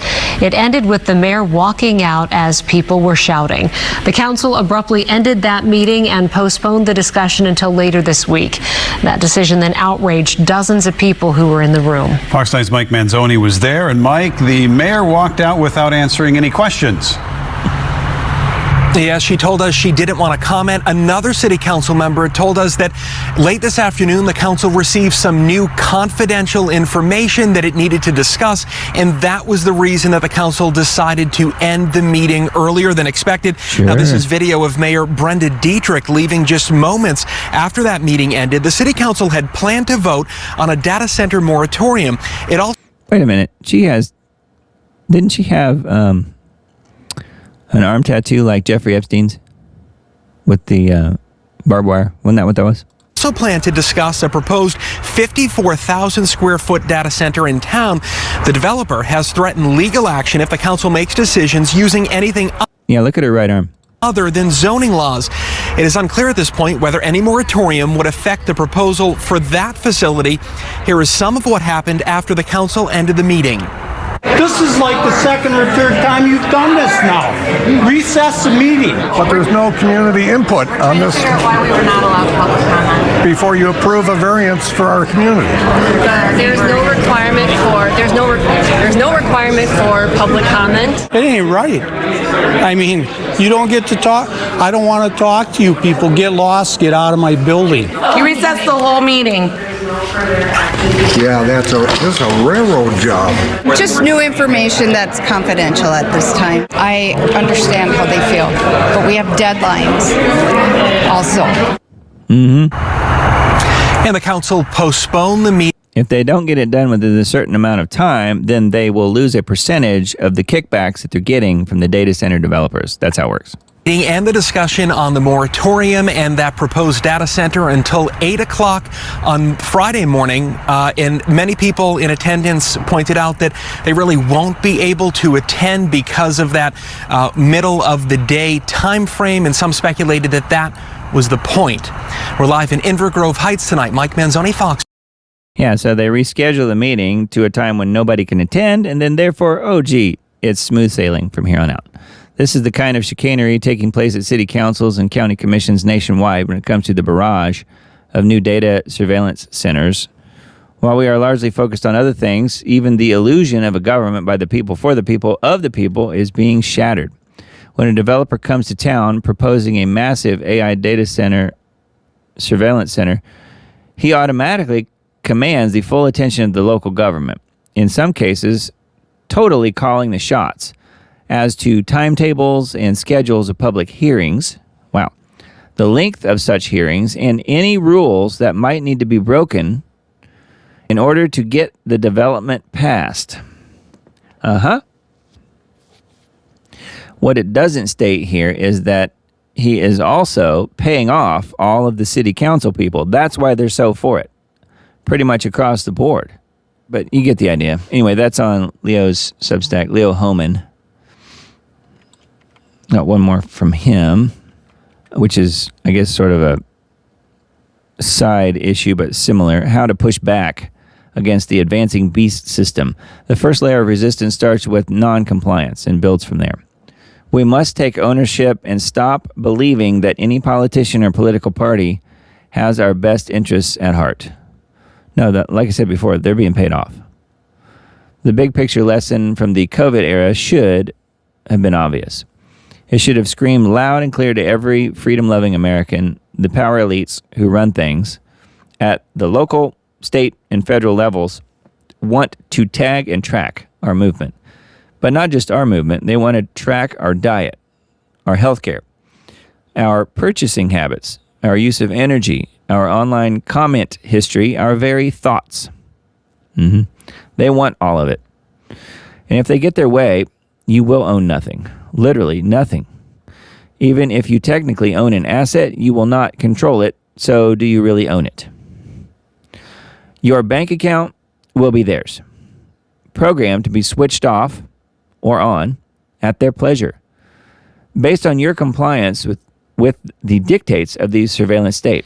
Your car will be theirs, able to monitor your eye movements, your posture, and who knows what else in real time, and be remotely disabled at their pleasure, thanks to Joe Biden's remote vehicle kill switch law. Your ability to eat healthy food will be gone, thanks to Donald Trump's granting of legal immunity to Bayer Monsanto, protecting it from lawsuits based on the harmful effects of bioengineered food laced with chemicals. Same for your healthcare, your online speech, even your thoughts. They will own it all if they succeed in bringing in the long-planned AI-powered digital control grid that is currently under construction in the form of 6G wireless networks, along with thousands of AI data centers, flock cameras, and other devices. Yeah, do we need to go any further? I mean, that's all true. All true. They want to own you. They want to crush your human agency and replace it with an AI-powered control system that is their fraudulent version of God. If we allow a system like that to be placed in a position of authority over us, a place reserved for God, we will live to regret it, because this system is not designed to respect human sovereignty, human dignity, or free will. All totalitarian systems, whether communist, fascist, Islamist, Christian nationalist, or technocratic in nature, are based on the presumption that they know better and that they have the right to crush our free will. Yeah. Transformation is already well underway. So this is a good overall overview, I think, of everything happening. I didn't say it would be easy or cheap. Nothing worthwhile ever is. We can't afford to have any more lessons missed, because each lesson missed paves the road smoother for the New World Order. Yeah, anyway, that is a little bit of that article. There's more there on Leo's Substack. Again, highly recommend his stuff. And also Michael Snyder. He has a good Substack as well for paid subs, which I am not, but there's some of it accessible here. The U.S. conducts airstrikes in Iran, and a meteorologist warns that the mega heat dome, quote unquote, coming to the U.S. will melt your face off. Well, it is really hot. It's been real hot here where I am. But it is almost July, and technically, it's usually really hot in July in the South. So let's see what this says. I'm not saying, that there isn't a problem, but I'm saying it is hot, and I kind of expect it to be.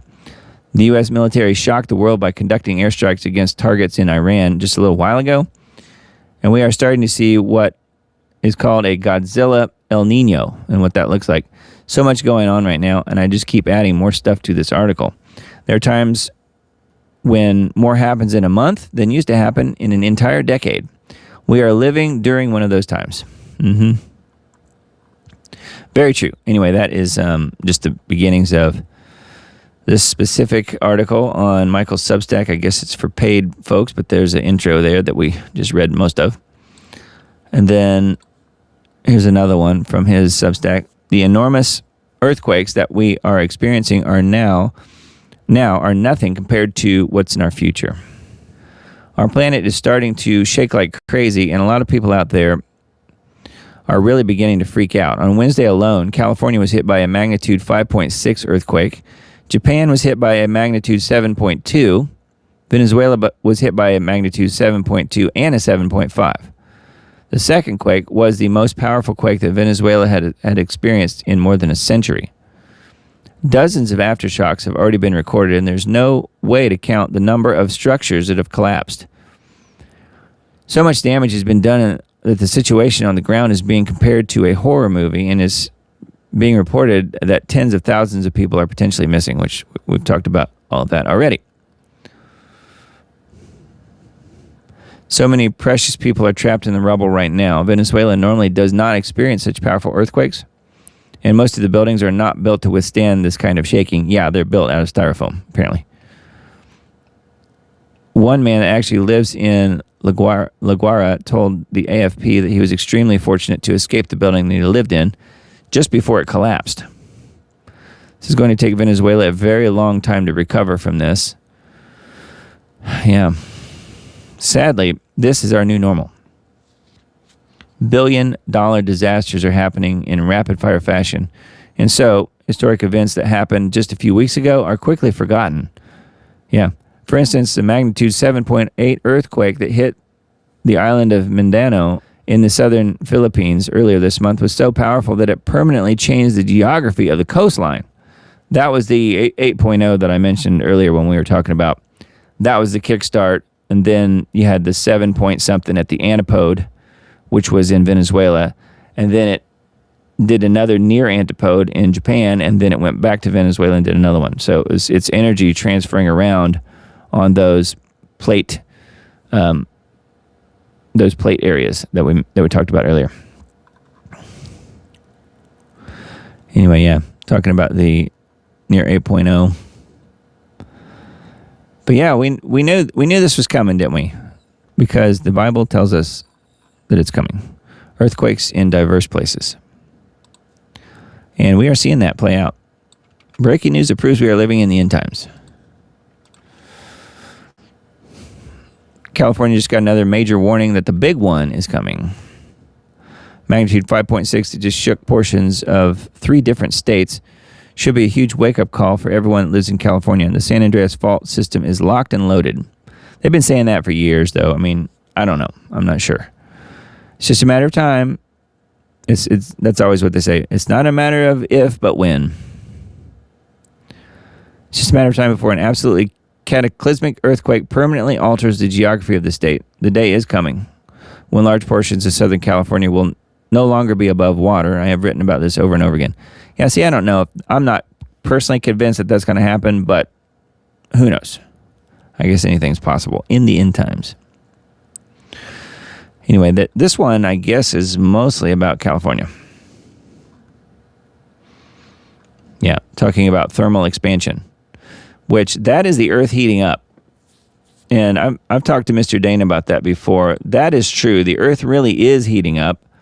Whether or not you want to believe global warming and all that, it's way worse than that. Global warming doesn't really do it justice. This is the seafloor spouting out methane and huge huge openings in the seafloor and in Siberia and other places where methane is being released because of the permafrost thawing, because the Earth is warming up from the core out. So thermal expansion is a real thing, and it does create more energy, it does create more earthquakes. So therefore, we see earthquakes in diverse places. All right, Wise Wolf. I thought this picture was funny.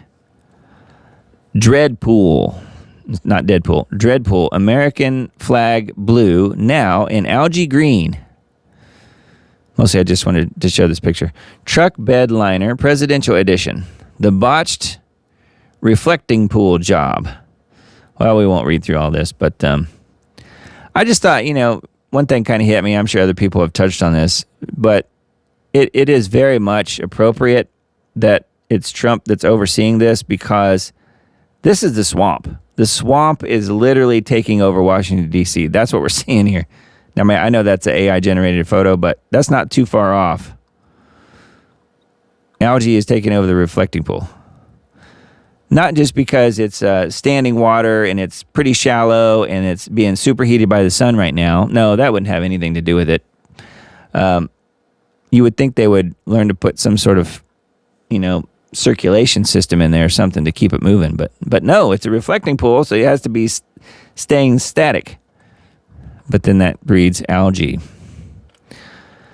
Anyway, Dreadpool, or just more of the swamp. I'll let you guys read that article if you want to. I don't want to spend any more time on the reflecting pool personally, but it is there. Why Spirit-filled Christians aren't concerned about the nation of Israel. Why Spirit-filled Christians aren't concerned about the nation of Israel. This is on Insight to Insight. I recognize that the title seems inflammatory. I don't care. It's true. And here's why. And of course, here's the Spirit-filled Christians that they're showing here, which I'm sure you can name a few of those people.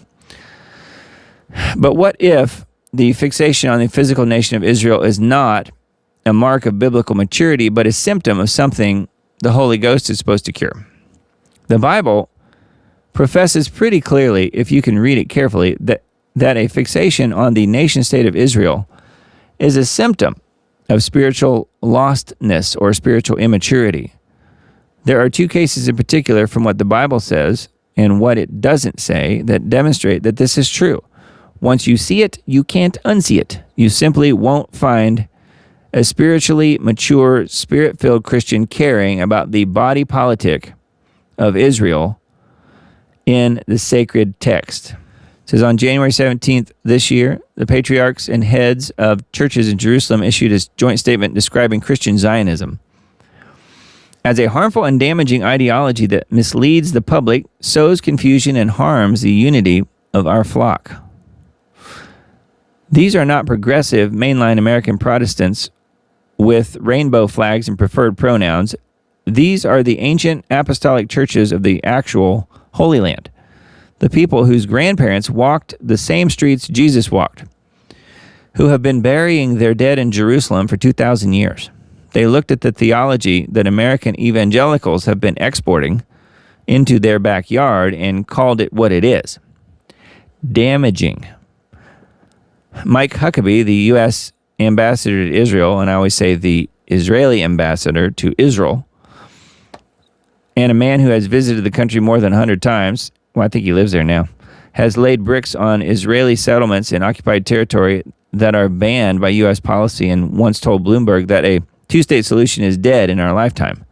Responded with the kind of genial pastoral condescension that only a Baptist preacher turned politician can fully achieve. He said he didn't understand how anyone who uses the moniker Christian could not be a Zionist. He said it with the warm, confident smile of a man who has never once considered that the question might have an answer he wouldn't like. Yeah. So this one sounds pretty interesting, doesn't it? And it does have a podcast version of this if you prefer the audio. It goes on. The nation no one wanted to defend. Talking about in 70 AD, Roman General Titus put Jerusalem under siege and so on. So I'll leave that one to you guys as well if you want to check that out. Oh, this is funny. 72 hours only, Insight to Insight. APAC special discount. That is funny. I need to run an APAC special discount too. Oh, man. Counterfeit Israel. This is the same Substack, different article. Insight to Insight. Counterfeit Israel, how Satanism is running rampant in the Holy Land. Israel has more Satanists, occultists, and Luciferian initiates per square foot than any nation on earth. Wow. In the Negev desert, beneath the black sky of Israel's southern frontier, is a fire that should never have been rekindled.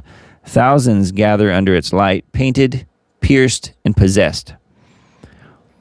They form tribal circles around massive effigies built for destruction, with idols shaped like serpents, beasts, distorted gods, or geometric thrones. Women writhe to the rhythm of drums, their naked bodies smeared with ash and symbolism.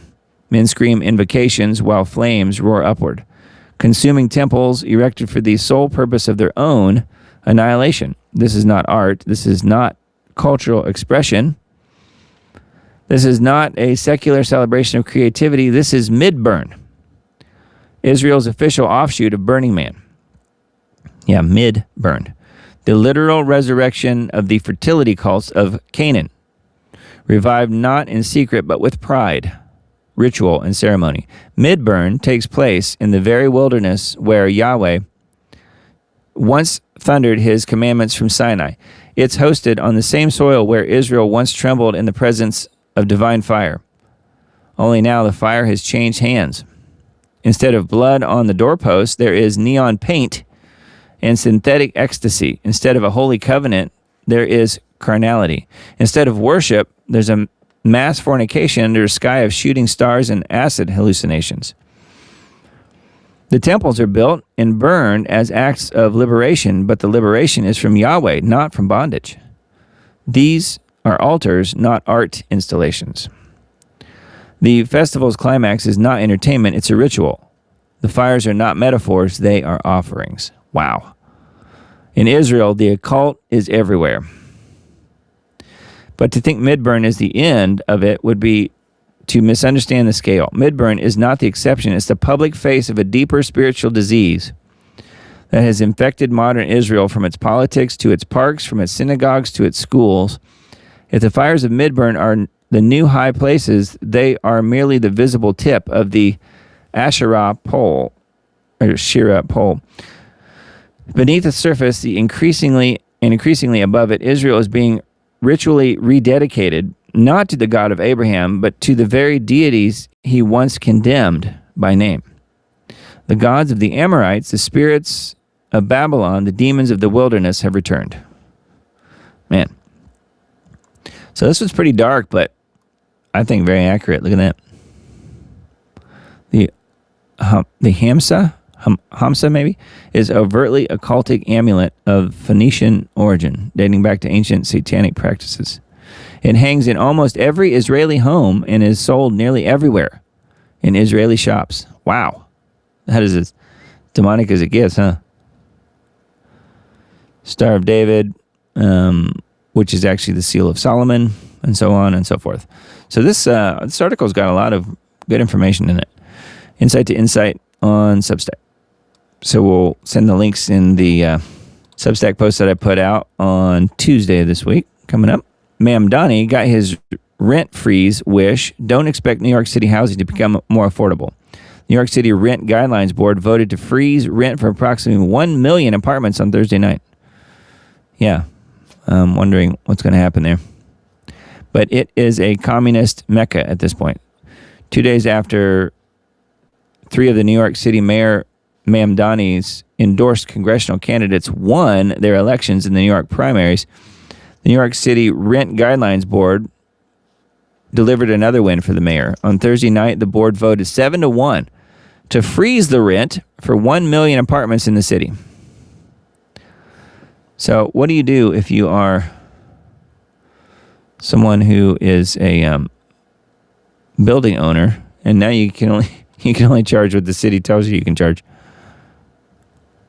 Basically, I don't know. Where does this go? Communist hellhole. That's where it goes.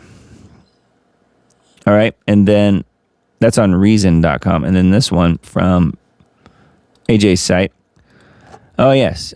This one is pretty interesting. I saw this video the other day. Baton Rouge pastor who went viral for busting up man that threatened to kill his family joins Alex in his first interview since his arrest. Pastor attacked, fights back, and gets arrested. Yeah, let's see if let me find the fight. It's pretty interesting, and the guy did exactly what he was supposed to do. So he was on the show here to share details about his mega viral encounter with the man who threatened to rape and kill his wife and grandchildren. So this guy, this crazy libtard guy, started threatening this pastor and took a swing at him and hit him and drew blood, and then the pastor goes off. Why was I put in jail and released on a $25,000 bond? A man across the street from my church threatened bodily harm, intimidated, and stalked my wife and grandchildren. He told me, I'm going to rape your wife and your grandchildren, and the next time you leave your house, I'm going to kill every one of them. What the F are you going to do about it? Domestic terrorists stand across the street from my church where 1,200 people come every Sunday, 27 different nationalities, recovering addicts, recovering alcoholics, people that are just off of suicide watch, coming to the greatest place on earth, a refuge or a place of worship, only to have racial slurs, obscenities, threats of rape, intimidation, threats of bodily harm and injury. The law enforcement, I don't know about you guys, but that guy could be my pastor. This is a police department across the street. This is where the police hang out with this guy, have coffee with him, and when he's doing all these obscene gestures, they say, that's freedom of expression. That is not freedom of expression. That is prohibiting the free exercise of religion. We do not promote violence, Alex. I have restrained the men in our church from doing what I did this past week. So, really, I'm not at liberty to speak about the case because it's second-degree battery. There again, I have a court date on September 15th. But what I want to tell you is what we're up against. The mystery of iniquity, that means the sin of lawlessness, 2 Thessalonians 2:6, doth already work. So we have the sin of lawlessness in our society. Whenever these demonic, pedophile, would-be rapists and racists scream vulgarities at a Christian and think that I should take it. Why should my 86-year-old grandmother? Why should my 70-year-old mother? Why should my wife and my grandchildren have to endure racial slurs, threats of rape and violence and bodily harm, and the police do nothing about it, and the laws do nothing about it? So we have the mystery of lawlessness in our society. We see it everywhere. Only he who now letteth, that word let means hinder. But God has people like you and I and the people that are listening to me right now that were put on earth to withstand and hold back that anti-Christ or anti-God spirit. Well, there you go. I mean, this video is obviously way longer than we can watch tonight, but Baton Rouge pastor Tony Spell is who that is. So, yeah, he stood up for his wife and his grandkids.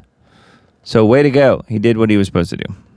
Anyway, I just wanted to bring your attention to that. If you missed it, that was, I guess, a big story earlier in the week. But yeah, that full video is available on AJ's site, alexjoneslive.com. Texas just added the Bible back to school curriculums so kids learn the traditions that have shaped Western civilization.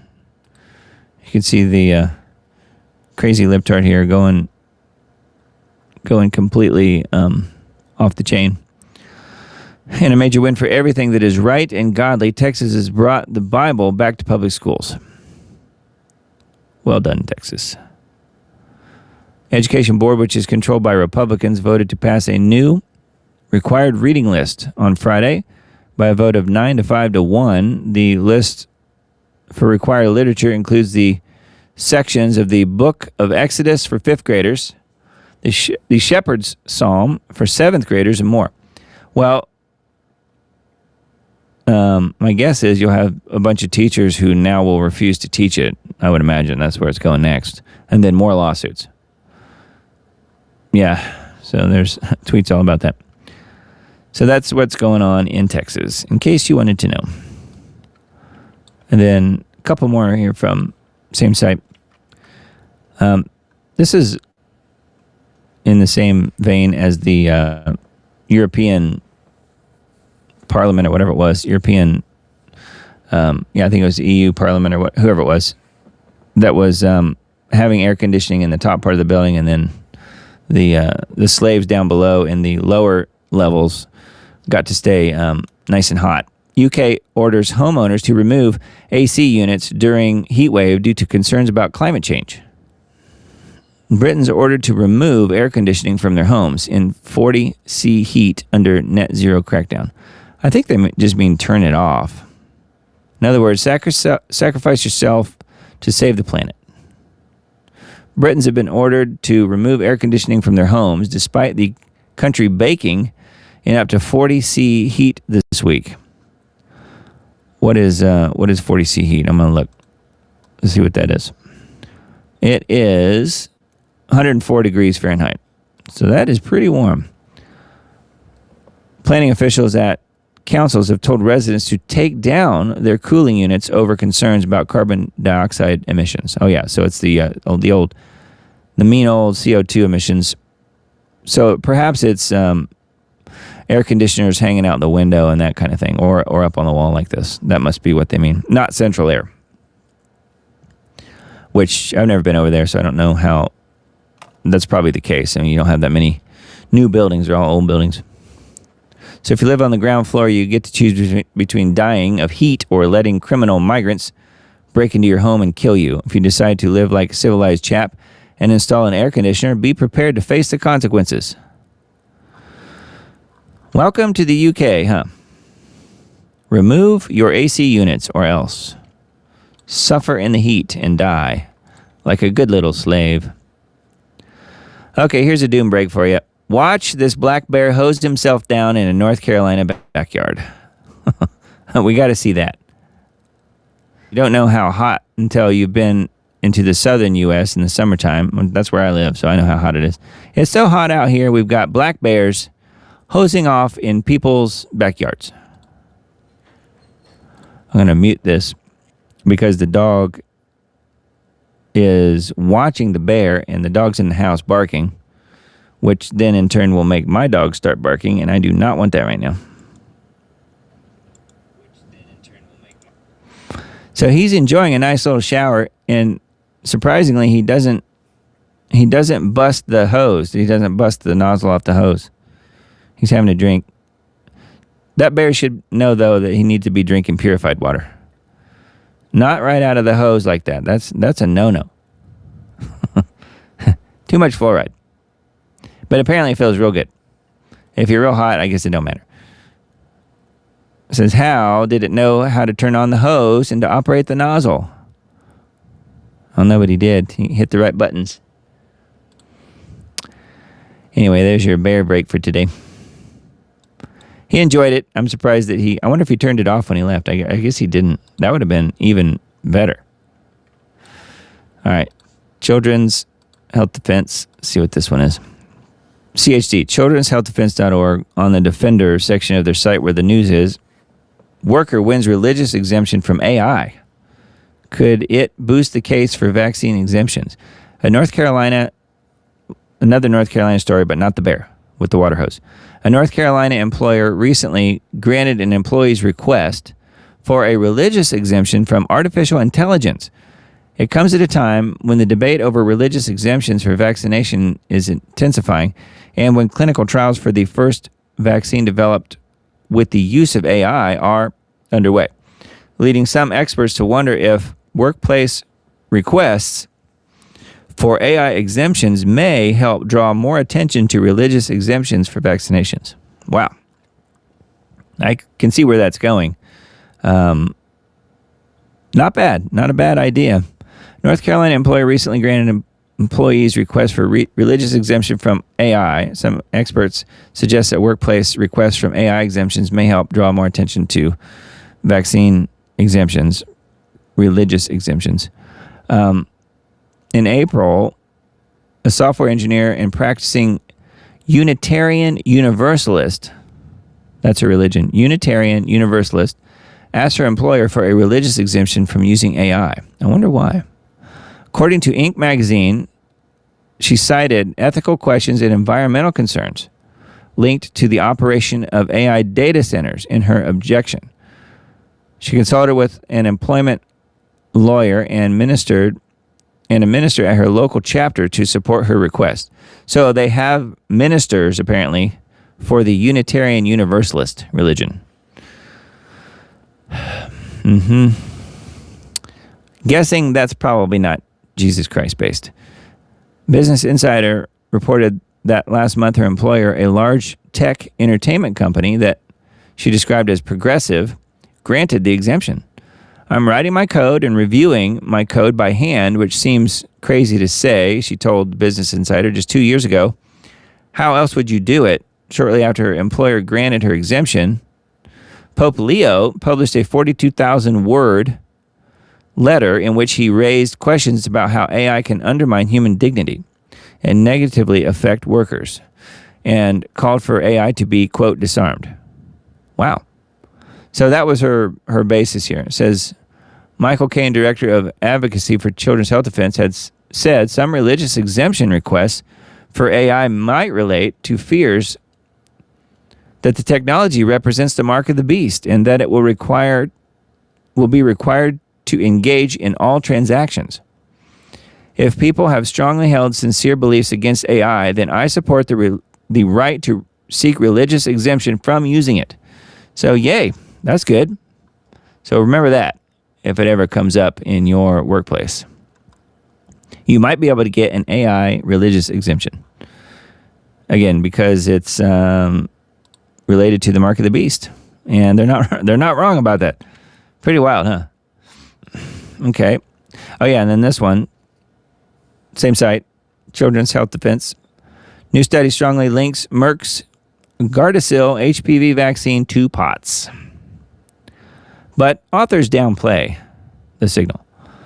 A new analysis of adverse events reported to the Federal Vaccine Safety Surveillance Database after the HPV vax detected a strong safety signal for POTS, an autonomic nervous system disorder in some people who received the shots. Critics said the authors ignored their own findings to discourage, quote, vaccine hesitancy.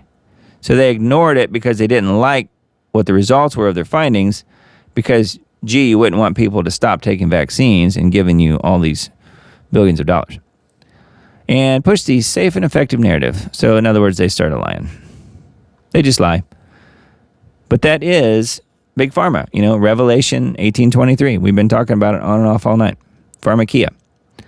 A new analysis of adverse events reported to the Federal Vaccine Safety Surveillance Database after the HPV vaccine detected a strong safety signal for POTS. Let's see. They concluded that the signal for postural orthostatic tachycardia syndrome, POTS, warranted further investigation. However, they downplayed the significance of their own findings, according to experts who spoke with the defender. Now, what is that? That is complete psychosis, is what that is. So you do the research, you come to the conclusions that you don't like your conclusions from the research that you conducted on your own, ostensibly doing it exactly as well as you could, and then you just go back to the way it was beforehand. Safe and effective. Safe and effective. Just keep saying it over and over and over again. Eventually, you will believe it. Yeah, I know of a girl who has POTS, who is a teenager, and probably got it from this very method, I'm guessing. I don't know for sure, but I'm pretty sure. You know what I mean? Gardasil HPV vax is absolutely death knell. Don't let it be taken up by anyone in your family. Bad news. All right, vaccineimpact.com. U.S. Supreme Court protects Bayer Monsanto's weed killer from with glyphosate that causes cancer from further lawsuits. Yeah, so just like the vaccine industry, they get a total pass and you can't sue them. And they can do whatever they want. That kind of sums it up.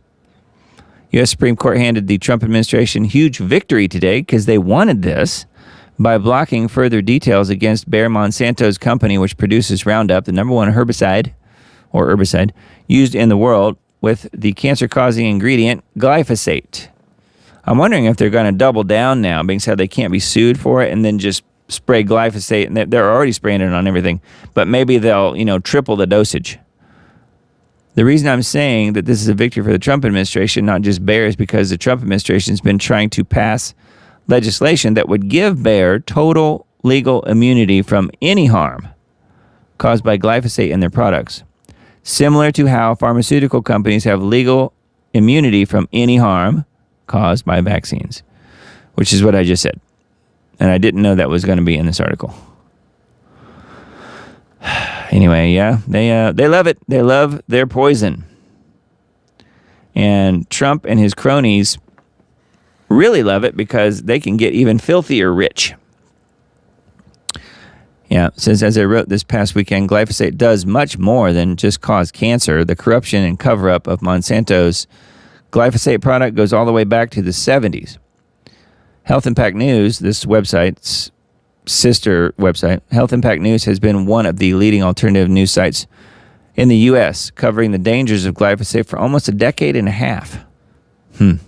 A search for the term glyphosate will yield a result of almost 400 articles during that time span on Health Impact News. Wow. Yeah, but you won't be able to get those now if you Google. If you use Google to do it, you won't get any honest research there. It'll be pushed way toward the end or just totally ignored. Anyway, there is a bit more information here on vaccineimpact.com. I thought this one was an interesting. The title of the article isn't that interesting, but there's an interesting subtitle in the middle of it. Has the AI crash begun? The world economic system is on the verge of collapse. Well, as a question, the world economic system is on the verge of collapsing. $1 trillion AI bubble on verge of popping. Been warning about the AI technology bubble since the last quarter of 2022, when the first AI chatbot, ChatGPT, was released to the public and became the most downloaded app of all time. And while there almost was a crash in the first quarter of 2023 when many of the Silicon Valley's largest banks collapsed, the U.S. government stepped in and bailed them out. The main reason why the crash has not happened yet is because most of the largest technology companies, such as Google, Microsoft, Amazon, etc., all had huge cash reserves to fund their investments into AI in the beginning.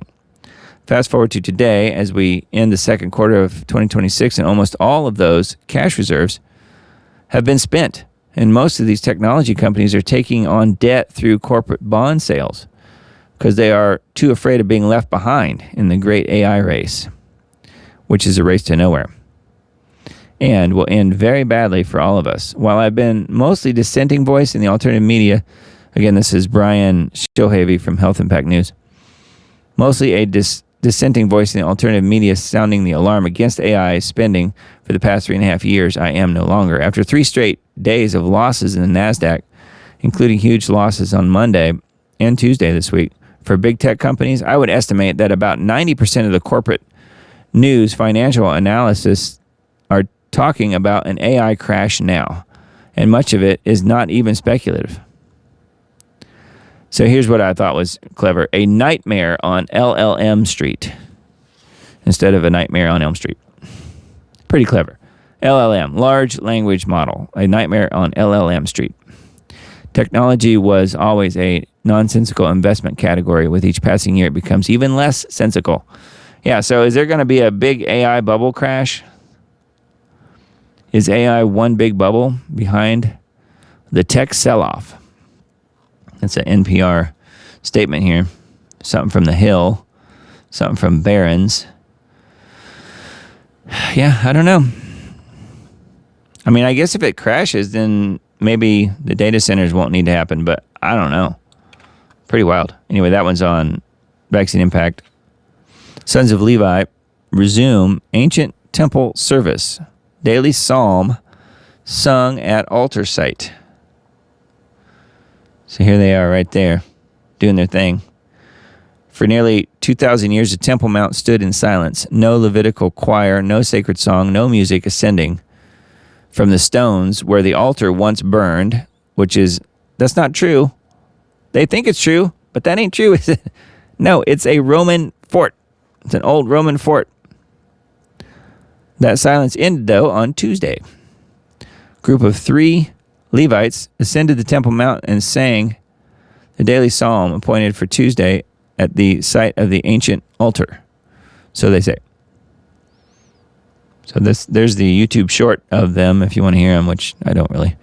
The Levites issued a statement following the ascent.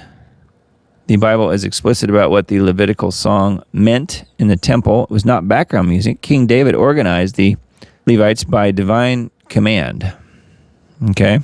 So it goes on and talks about some of the background about all of that.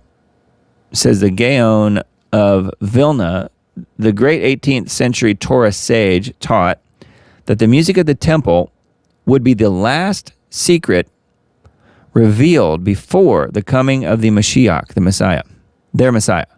Not Jesus, their Messiah. Whether Tuesday's song marks the beginning of that final movement or simply one more step in a long return, it's a sound that has not been heard on the Temple Mount since Roman legions reduced the temple to ash in 70 CE, but of course that's AD. After 1955 years, the sons of Levi are singing again. So, wow. Almost 2,000 years. And note they say that the Romans reduced the temple to ash. Why is there still a wall then? Jesus said there would be no stone left on another stone, and yet there's an entire wall, which tells me that is not the temple. That's not part of the temple. It never was. It's a case of mistaken identity. We'll just put it that way. Roman Fort Antonia is what it is. We always talk about that, don't we? But we have to. Anyway, I don't know. GeoWatch this week. Extreme heat and summer snow. Get ready. Extreme weather batters the U.S. and Europe with wildfires, floods, and record heat. Major heat wave is coming for millions across the eastern U.S. Winter storm watch in the Rockies. As dangerous heat dome, they're actually using that word, dangerous heat dome, grips East Coast. It's funny that people don't know, though, that a heat dome is not natural. That is artificially created. Anyway, consider that last headline. While most of the world is in full meltdown mode, the weather makers are orchestrating yet another chemical winter event in the U.S. West. Welcome to Weather Warfare. Yeah, here's global alert news for this week. So feel free to partake in that. That is available on GeoWatch. Also, it's on, I don't always mention this, but it is also available on Spotify. Dane's Global Alert News is on Spotify. I put it on there myself every week. It's on there. It's on YouTube, of course. It's on BitChute, and it's on Rumble. Dane Wigington channel.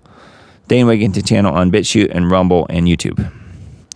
And on Spotify, I think you just do a search for Global Alert News, and it should come up if you want to listen that way. And speaking of the summer heat, here it is. Valid July 4th through 8th. We don't have the split down the middle. We pretty much have heat across the entire U.S., just about. That's pretty easy to do because they just don't do as much spraying, and then boom, the heat climbs up. And then we do have some lower temperatures a little bit, I guess, in Alaska. So perhaps the geoengineering planes are out west and mostly in Alaska. I don't know. Or they're just grounded.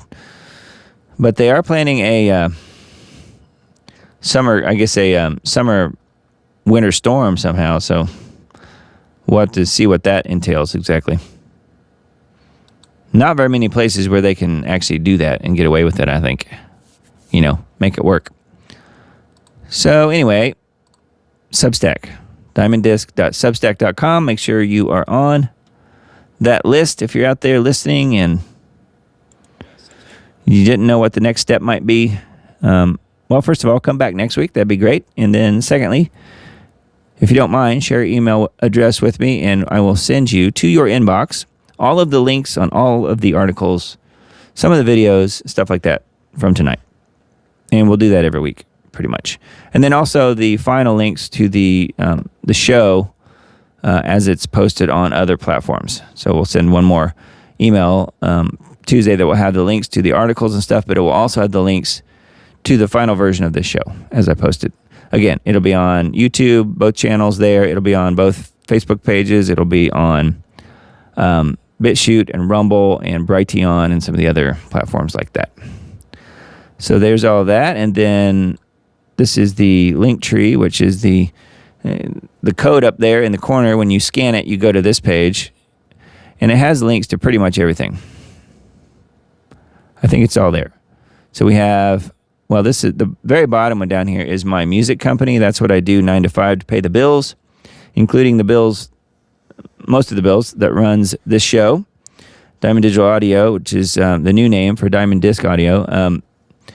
Slowly making a bit of a brand change there, but that's the music company. That's the website for that.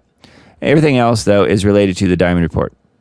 So it's a Diamond Report on Parler, on Getter, on Brighteon Social, MeWe, Gab, Minds.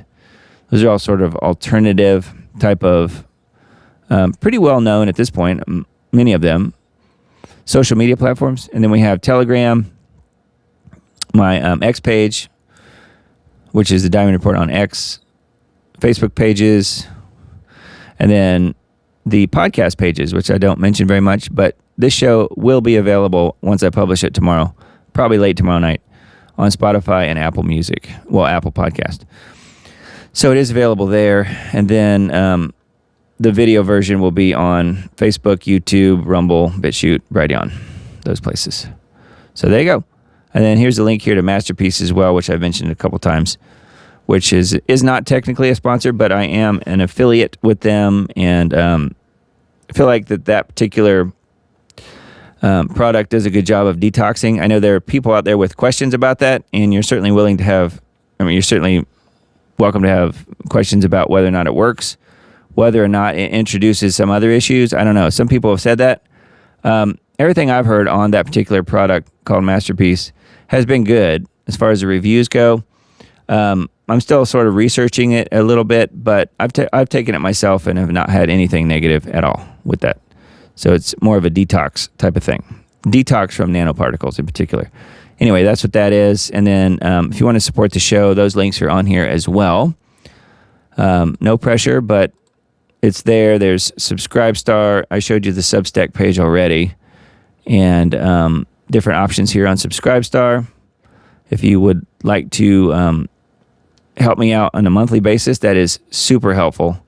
Really does help me pay the bills. And thank you to those few people who are subscribed there. And just as a number update, no one else has dropped off, but no one else has jumped in either. We're still at 5 total subscribers on Subscribestar to help me pay the bills. And Substack, I think we're still at, 8 or 9, something like that on there. And then we have an occasional person who will drop in a bit here on a one-time donation on Buy Me a Coffee. So thank you guys who have contributed very much. Thank you very much for helping me out. And that is available. Those links are in the description box. So thank you guys. We'll call it a night tonight. It is getting late here, so we'll wrap it up. Tonight's or the next show will be in July. So we'll be past 4th of July. It will be July 5th, next Sunday. So have a happy 4th of July. Celebrate. Keep all your fingers. Don't blow them off. I think what we're doing is there is a local small fireworks display that I've heard really good things about. By local, I mean probably 15-minute drive from here. We're going to do that with some family on the 3rd. So that's actually on Friday. And then we're going to hang out with some other family on the 4th. So I think that's what we're going to do.